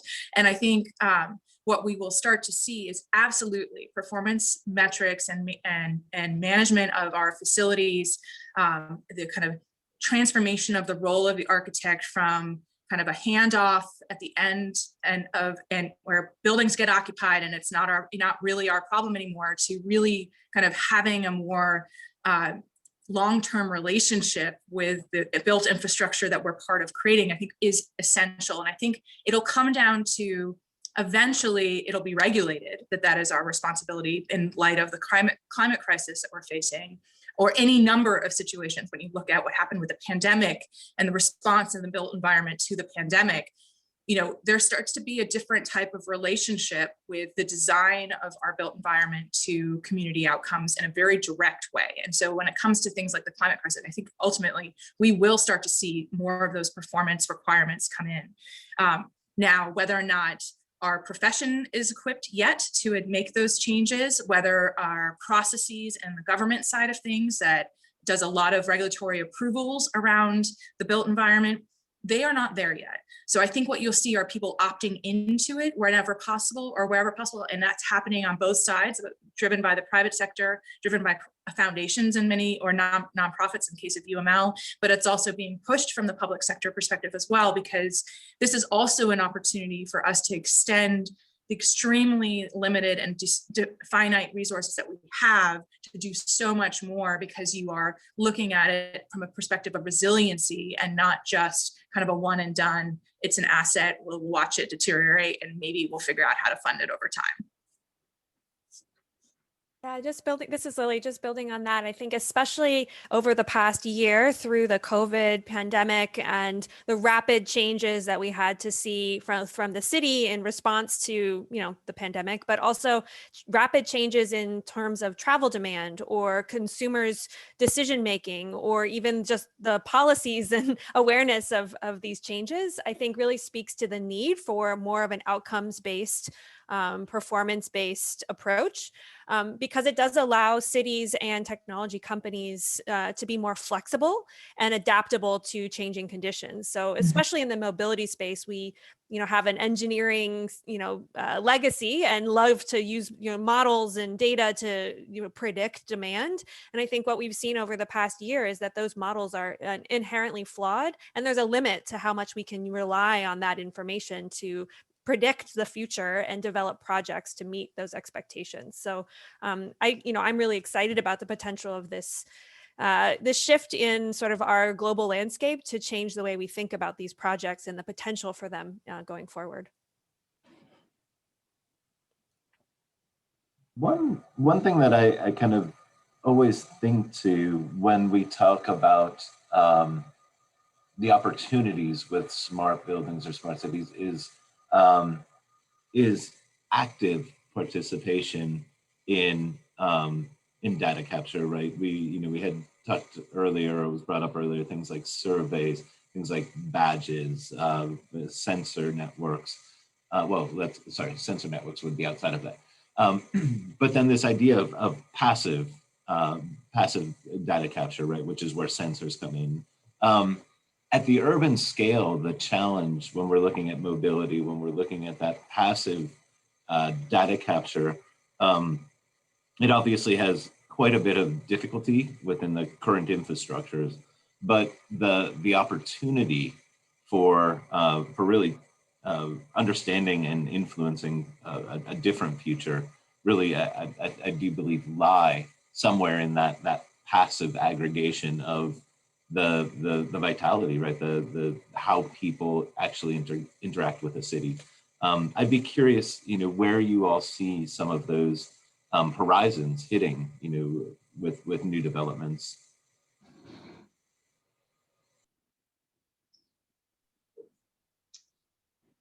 Okay, well, I'm happy to jump in there. I don't want to always be the first. I love talking about this stuff, so I'm willing to jump in. But I think when we think about how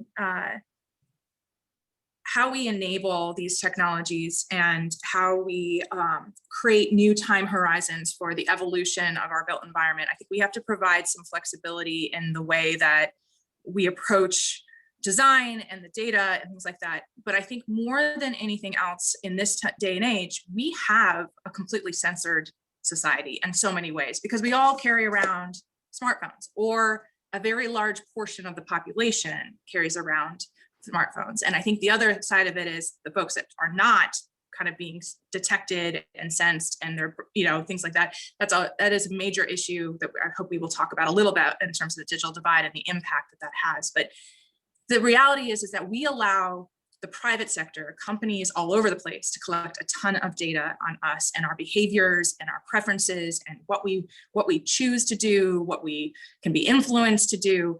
And I think the opportunity that we have now is to redefine our social contract when it comes to that so-called public good. What are we willing to be shared on our behalf to improve our overall community experience, our overall connectedness?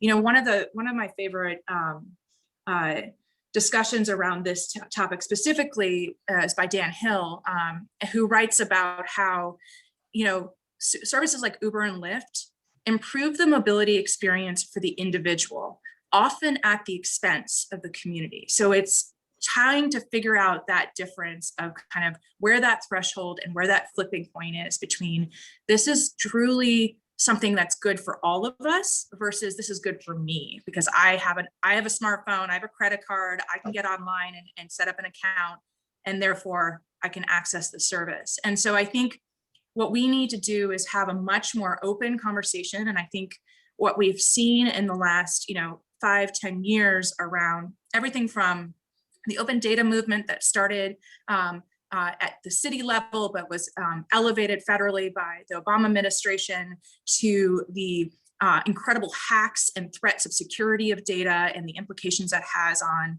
our stability and our economy, but also on individual personal privacy, as well as the kind of conversation of kind of what influence that these major companies in the tech space have on our behavior and even our democracy. And what does that mean? And so I think we are starting to kind of dip our toes into how, you know, problematic it is to take a laissez-faire approach to my role as an individual and my personal data to the greater good. And I think we are at the cusp of a really formidable conversation as a society as to how to move forward on that. I think architects who are, you know, managing and designing and rethinking our built environment are very important to that conversation, because this is a digital overlay, whether or not we see it or not, whether you perceive it through AR or you're just walking around with a cell phone hitting a cell tower. These are things that we need to kind of think about. And I think we're in a very good position in the role that we play between client and community to facilitate some conversation about what are you willing to do to optimize this experience for everyone, and how can we be inclusive of everyone, and what am I willing therefore to forfeit as an individual to realize that? Yeah, I think that's a great framing, and I couldn't agree more that we're at a unique inflection point when it comes to thinking about how to balance public and private goods. Not that this is a new issue by any means, but the ubiquity and sort of sudden emergence of a digital world that doesn't have any governance structure to it per se calls those things into question. And I do think, you know, there's a particular, I mean, I hadn't really thought about this, I don't think, until you were talking there, Ashley, but, you know, the role of the architect and how the architect has a unique vantage point to think about the balance of public and private just in terms of space.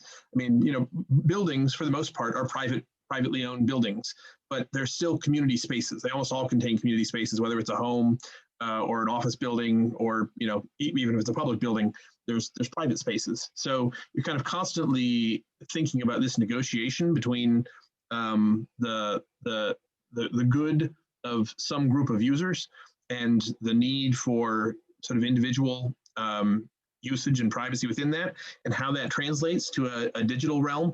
I think that is a really interesting perspective that is important to have in the conversation. I was just going to add, I mean, from a product perspective, you know, given my background, I mean, what we're really focused on is making sure that privacy is really at the forefront. And when someone makes a choice, they're not giving that up, right? You know, you're having to make choices about what you're putting out there, and you want that flexibility. Things evolve very quickly. That was mentioned earlier, and you don't know a year from now, 2 years from now, what the building might have to do. But having products or solutions that can evolve over time and are adaptable, so that what works today may not work tomorrow, but you don't have to throw it all out. I think that that's part of what we really focus on, is empowering those solutions and those devices that get put in. We'll go back to the conversation about digital divide then, because I do think in this context of management, open data, the social contract, what do we actually contribute? If it's not an equal contribution, we end up with unbalanced systems, right? One that biases a particular set of users who, you know, whatever demographic and population we are pulling from. And so ultimately that leads to unbalanced and unhealthy infrastructure, cities, right? And so, yeah, let's just open it up to a conversation about how do we bridge that digital divide? What do we start to do in terms of planning to support more equity in communities? Phew, well, that's a topic we could spend a whole conference on. But at a very high level, I will say that I think it's exciting to see the power of technology innovation and private sector mobility providers to begin to address some of the history and legacy of transportation access that we've seen in this country. So, I think as Ashley said, the concern or the increasing reliance on access to a smartphone or a data plan to be able to even understand what mobility providers are available or mobility options are available to you.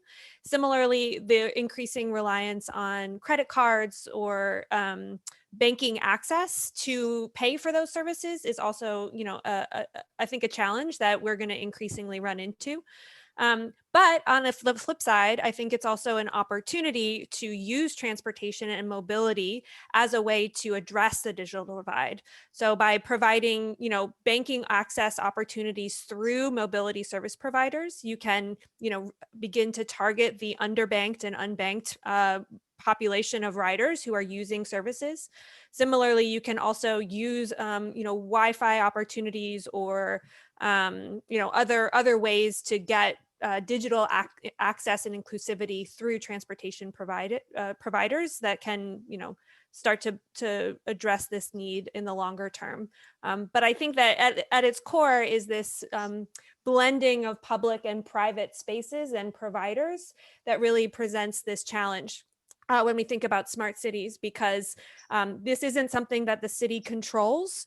They have one piece of the puzzle. And I think that's where we see a lot of the really interesting conversations happening is how can cities incentivize, but also regulate, but also provide some of these services? And where do they draw those lines? And how do they think about what their priorities should be going forward? Go ahead, Aaron. Hey, I can tell you were on the cusp.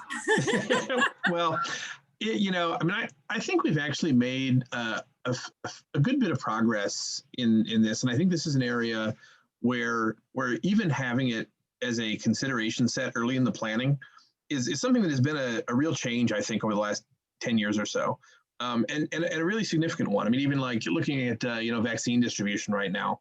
And there's a lot of online registration and pre-registration forms, but, we've got call centers that are set up and doing direct outreach to people who don't have some of the same digital tools.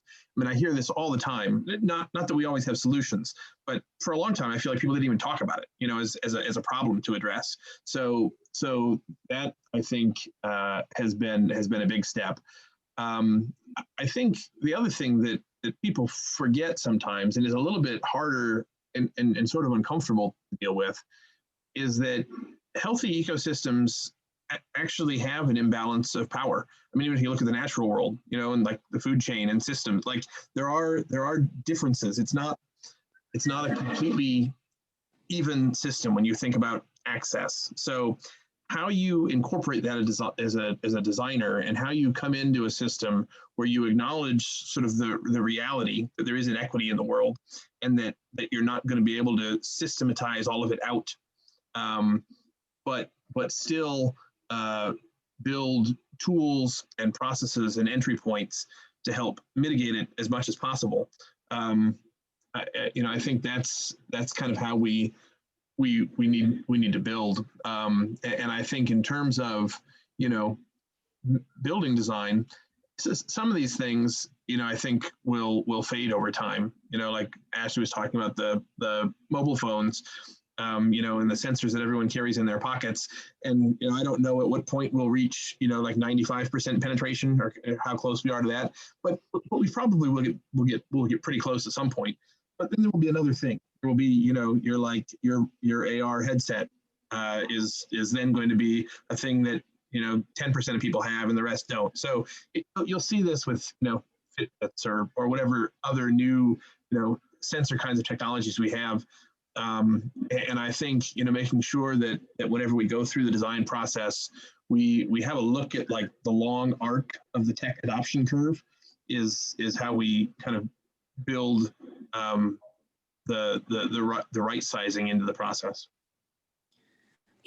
I think I really like what you had to say, because I think this is there's a lot of different definitions of smart cities. There's very kind of a top-down big tech company kind of enterprise software model, but then there's the much more collaborative. We've got multiple stakeholders, no single owner, but therefore a lot of potential contributors to the solution. And I think that's something that we really need to foster, particularly around addressing some of the systemic inequities that we see. And I think one thing I think a lot about this is when Google Fiber arrived in Kansas City many, many years ago, and there was a mapping for the first time of the digital divide in the community.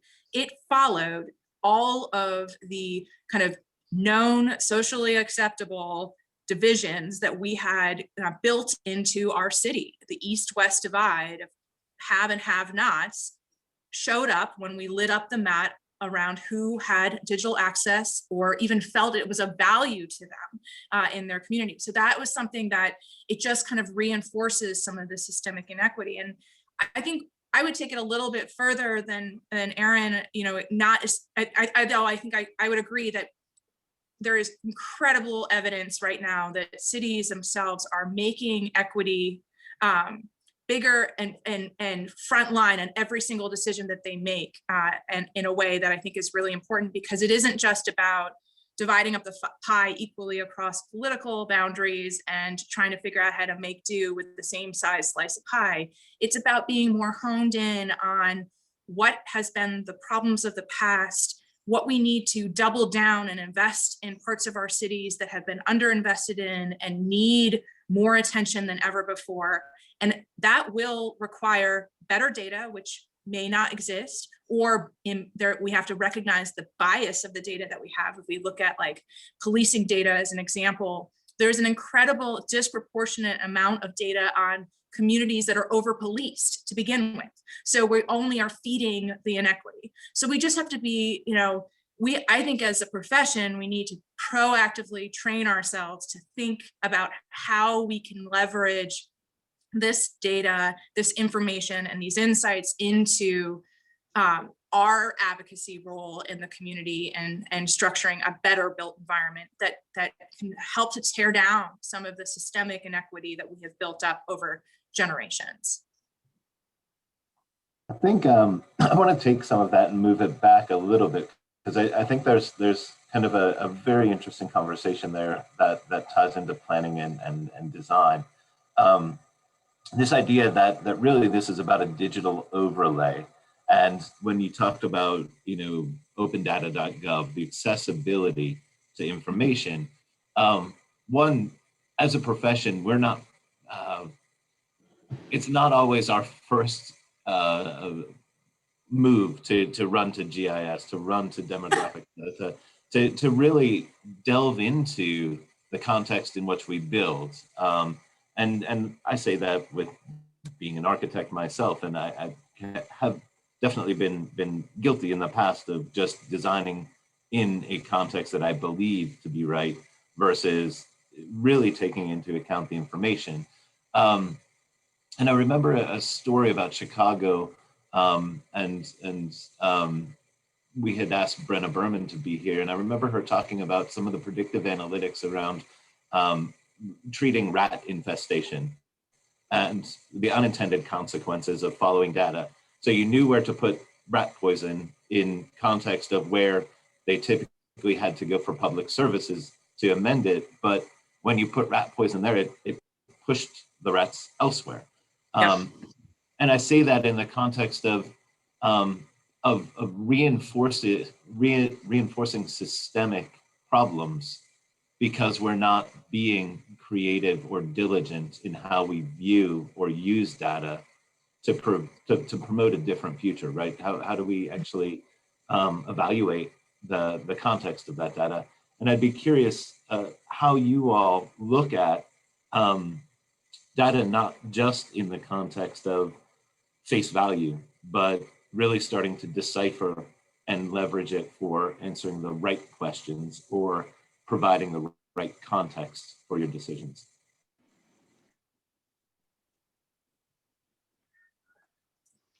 All right, I'm gonna start talking if you don't jump in faster.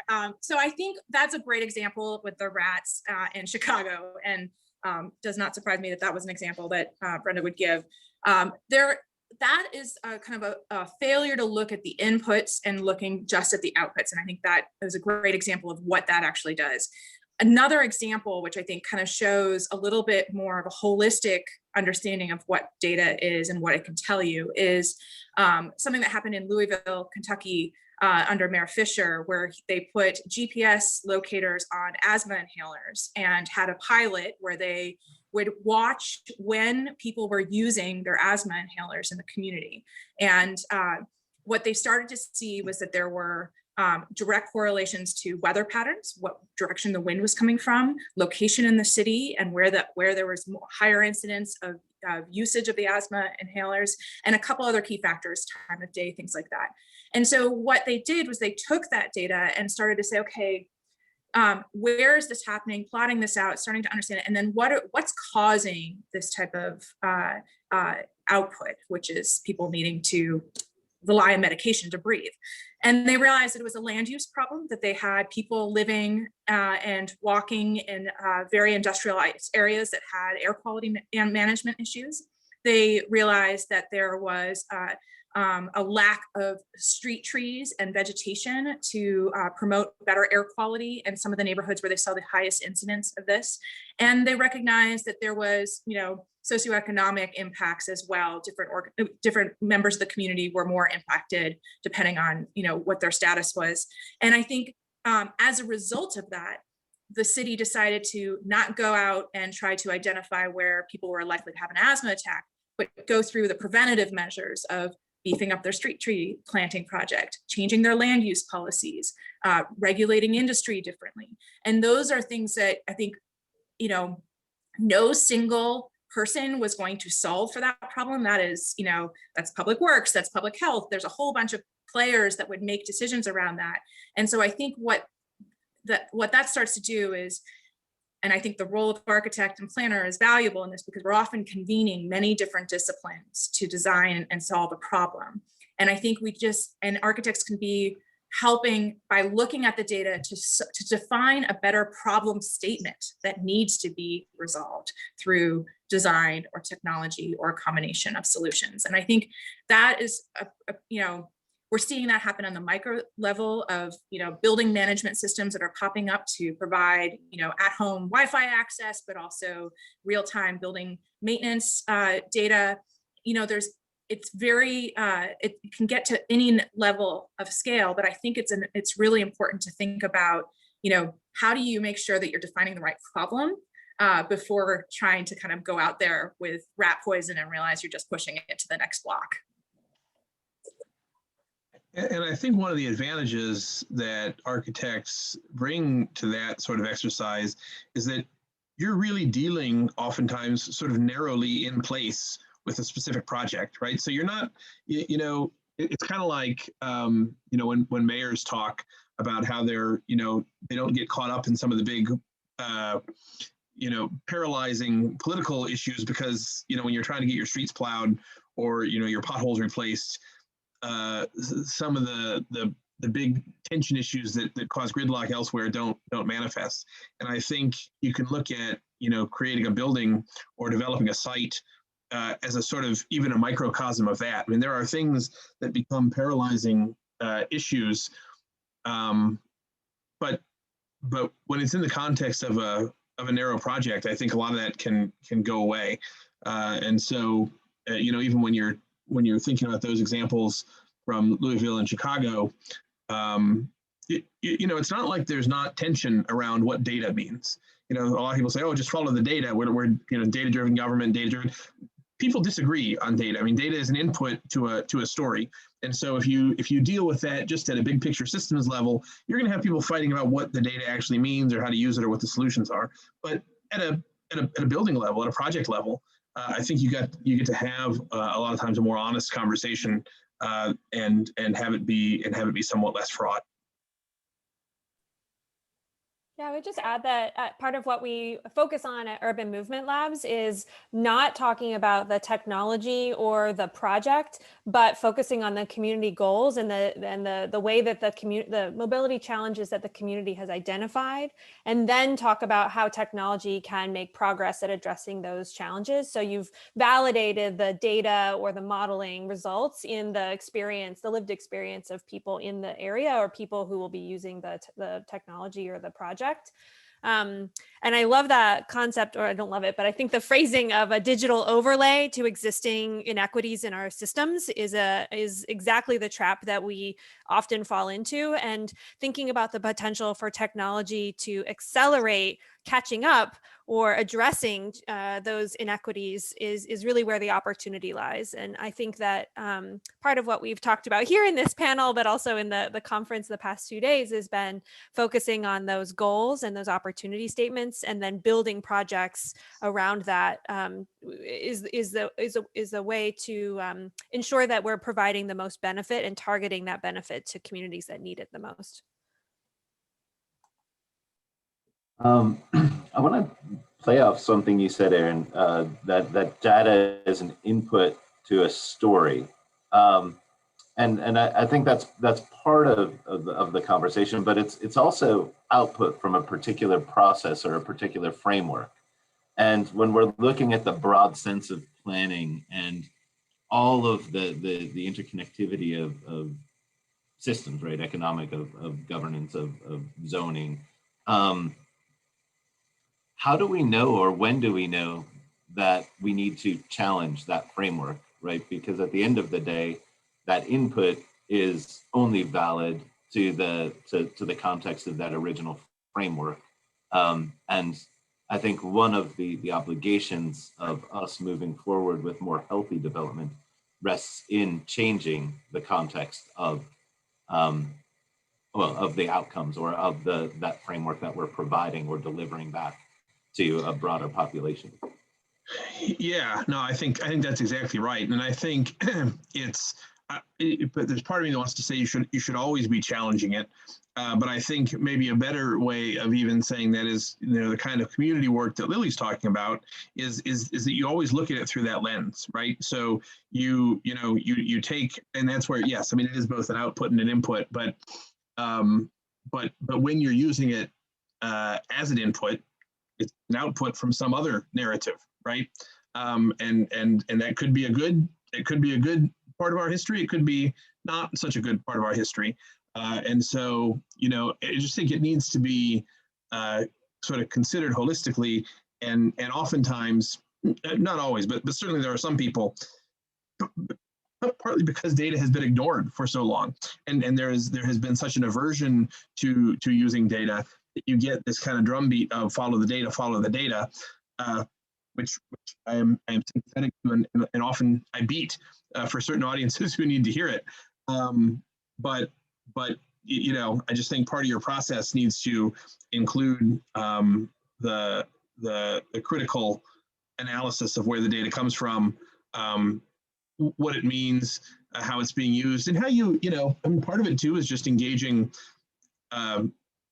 people who are good at it, which is kind of, I mean, not everyone's good at reading data. And I mean, again, I don't know how a professional, it's like not everyone's a good architect either. So how do you deal with that as a society like that is supposed to be inclusive of all architects? I don't know for sure, but I think that's a reality that's got to be reckoned with too.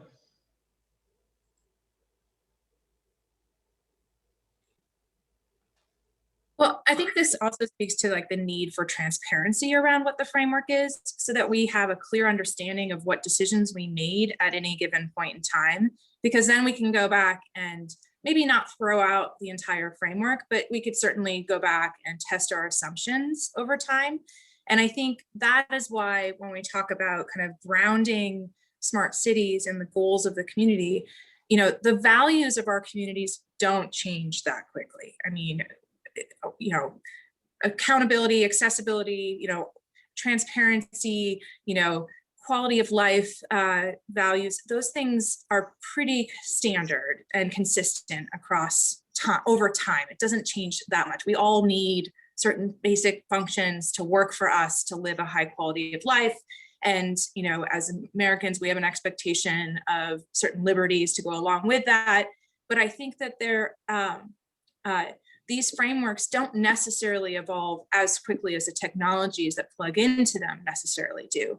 And that's where, kind of being honest about how we arrived at a framework creating these kind of processes for standing, kind of continuous improvement and assessment of what we're doing and why.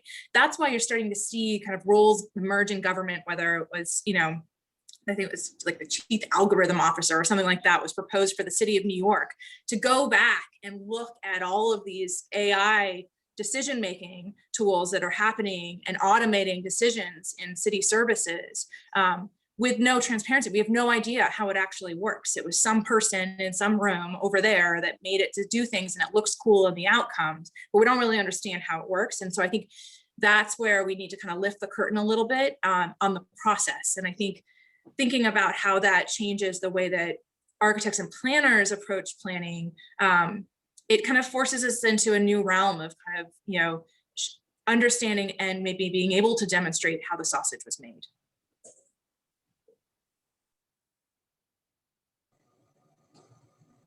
I think that, you know, that ties into the conversation earlier around transparency and trust, right? And you know, it's interesting when we think through the black box of any processing of information that happens, whether it be the stock market or the government, any kind of robotic process automation happening inside of business systems. There's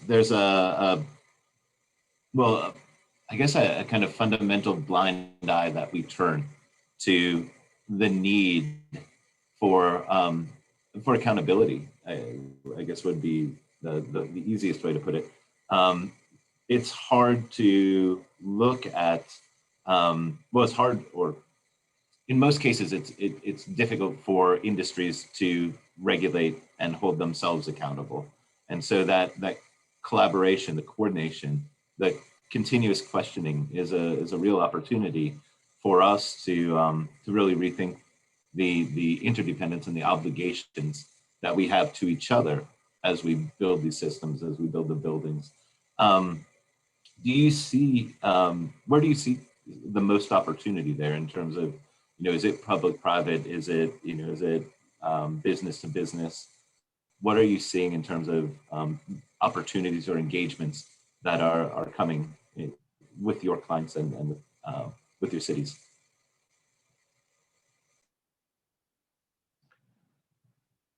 Are you asking about opportunities for accountability?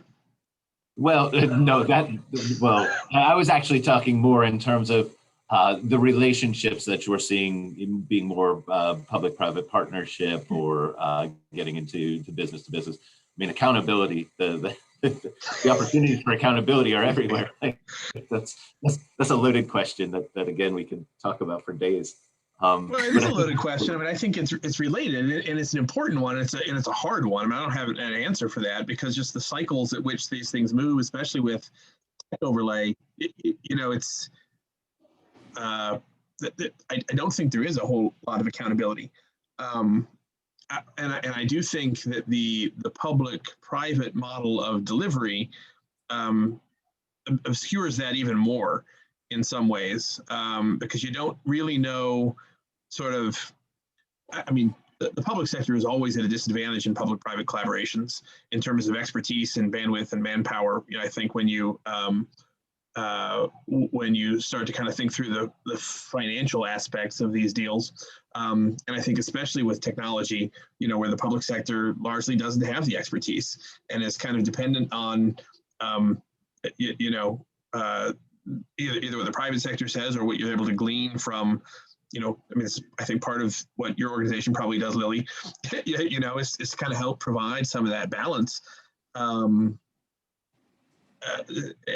I think, you know, we do need to develop more models for accountability within those public-private partnership structures, so that not just the public understands, but even like the public decision makers. I'd say a lot of people that are on council or in, you know, the city staff offices don't really have a good sense of the questions they ought to be asking all the time. You know, you usually have some people that do, who are advocates and who are, you know, really sort of passionate about making sure that the partnership does right by the city, but they don't always get the resources or the hearing that they, I think, deserve within their organization. Well, and I think this is where mobility is the perfect proxy for thinking about the city at large, because what we've seen in terms of the proliferation of new technology-enabled mobility services has fundamentally challenged our assumptions about access to the right of way and what we're entitled to have access to versus how we actually think about paying for the infrastructure that serves as the backbone for all of these services to function on top of. So it's really fundamentally shift the discourse between public and private in terms of the roles that should be played around, creating opportunity, opening up to innovation, stepping out of the way as an impediment to potential innovation and new ideas, but also recognizing that public policy is an accumulation of decisions over decades and decades and decades, and therefore there's a ton of opportunity to kind of go back and reassess the rules as they stand today. And so I think what you're seeing in the mobility space is the perfect proxy, because it is changing the role of government from kind of a regulator and mobility provider to more of a mobility manager. You see organizations like Urban Movement Labs coming in and creating a safe space for experimentation that can still be grounded in community values, but really at the bleeding edge of technology innovation instead of, kind of waiting for cities to catch up. And then you have the technology companies that are often designing beautiful ideas and great products, but don't always understand the communities at the level of kind of need that the public and often non-for-profit sector might understand. So you're seeing those kind of all those players come together around mobility specifically. And I think as we start to think about that, we can then extrapolate a ton of insights as we think about the broader system of systems as a city.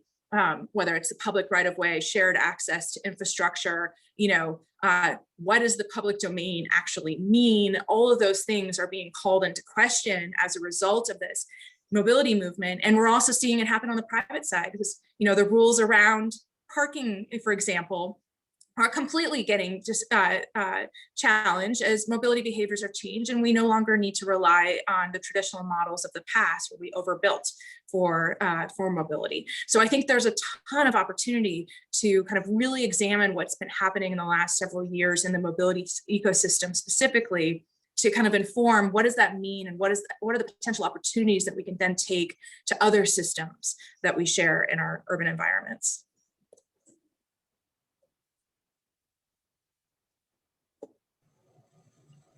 I think that, mobility for me, I think has, I think it is another proxy in terms of looking at the advantages of how we evolve planning and thought, right?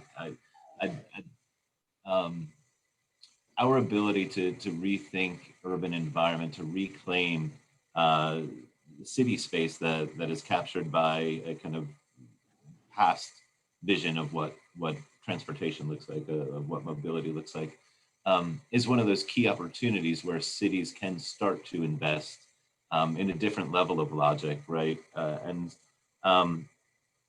that level of change, right, is kind of a complete restructuring, and I would be curious, where does that kind of pivot point, the fulcrum point happen, where all of this innovation, all of the reports, all of the kind of case studies and proof of concepts that happen in a kind of localized area, how and where do they start to scale? And do you see that happening on a kind of, what is the horizon in which you see that happening on? Yeah, this is Lily from beaming in from Los Angeles, where we have over the past year done a great experiment about converting on-street parking to outdoor dining and pickup drop-off zones. And I think that is just one example of what you're describing, Corey, which is rethinking how we can best leverage and maximize the space we have in our cities for transportation to achieve all of our goals of equity, sustainability, livability, you know, and more. So I think that's just one example of how we're already seeing this shift. And I think technology is a way to accelerate those changes and to make sure that we're focused on achieving those goals. So for example, in LA, Urban Movement Labs is working with curb management companies to take that temporary demonstration of park lot, you know, converting parking spaces to restaurant areas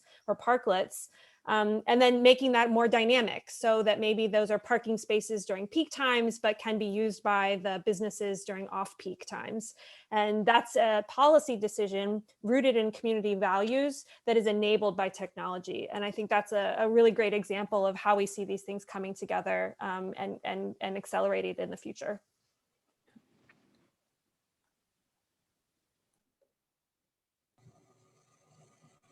I'm running out of questions here. Oh, I think one just popped up. Saved by the bell. Roberto just typed, "It's perplexing how many big decisions are made without an architect's voice at the table. At minimum, one architect should be included, consulted when it comes to these issues." Case in point, the first speaker's comment this morning mentioned that he hadn't spoken to architects before. Where does the architect play in these conversations? Well, you know, so I love this because I was called by the recruiter for the chief innovation position when I became first chief innovation officer for the city of Kansas City, Missouri. And she called me at 9 o'clock at night and was like, "Why would we hire an architect for this job?" So I'm here as living proof that architects are engaged in these conversations. I've been on the public sector side of it several times. I've worked on it from the private sector side, advising foundations and the public sector and private companies. So we are out there. There is a role to be played. I think as advocates as a whole, we need to continue to advance our kind of level of sophistication and trying to assert ourselves in those roles. I think we need to see more design professionals brought into all sectors, not just one or the other, and you know, you kind of need it on all sides. And I think, you know, key to that kind of being stronger from an advocacy perspective is also making sure our profession is more diverse as a whole. And I think that is a challenge that we've all acknowledged that is a huge barrier, is our own diversity as a profession. And I think we need to continue to cultivate the talent pipeline for the future, because the more reflective we are as a profession of our communities, the more of a role we have to play with a seat at the table. We can't just all look like one type of community member and expect to continually be invited into the conversations that we need to be part of. But we also need to force ourselves into those conversations and make sure that people realize the value that as a profession that we can bring into the discourse when engaged early and often. We are right at time, and that's a great way to close this out, given that we have a room of mostly architects. And I do think that, well, first I want to thank all of you for joining us and just for providing so much insight and passion for what you all do. You know, obviously we couldn't do any of this without your expertise and input, so thank you so much.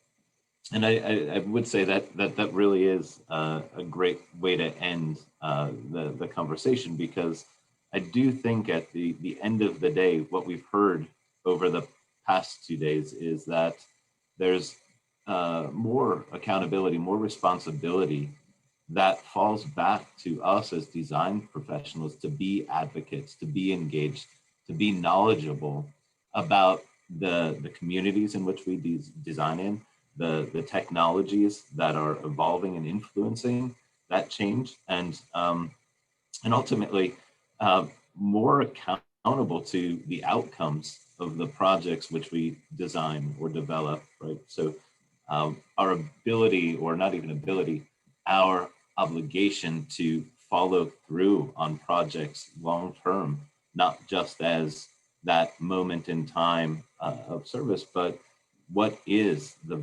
long-term value of what we do as a profession to the community, to our clients, and then to the city or county or region as a whole. it's a lot to think about. So yeah, thank you all. The past 2 days have just been incredible for me. And I hope it was for everybody else. Thank you all for joining us. I'll hand it over to Will to close out the rest of the day. But thanks to all the speakers, and thank you to everybody who stuck with us. And thanks to LG for sponsoring the event.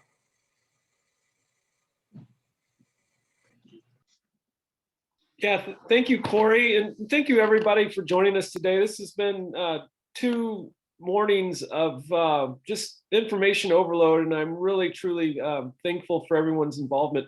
You know, we have these types of opportunities, you know, about once a month, and we could not do this without our sponsors. So I really want to say once again, a sincere thank you to both LG Business Solutions and Supporting Strategies for helping make this happen, along with ArcConnect as our media sponsor. And I put a bunch of links in there to the articles that our speakers today all helped contribute.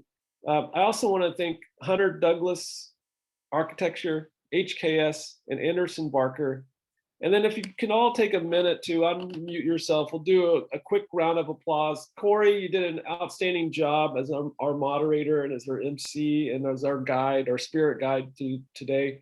And everybody, just please stay in touch.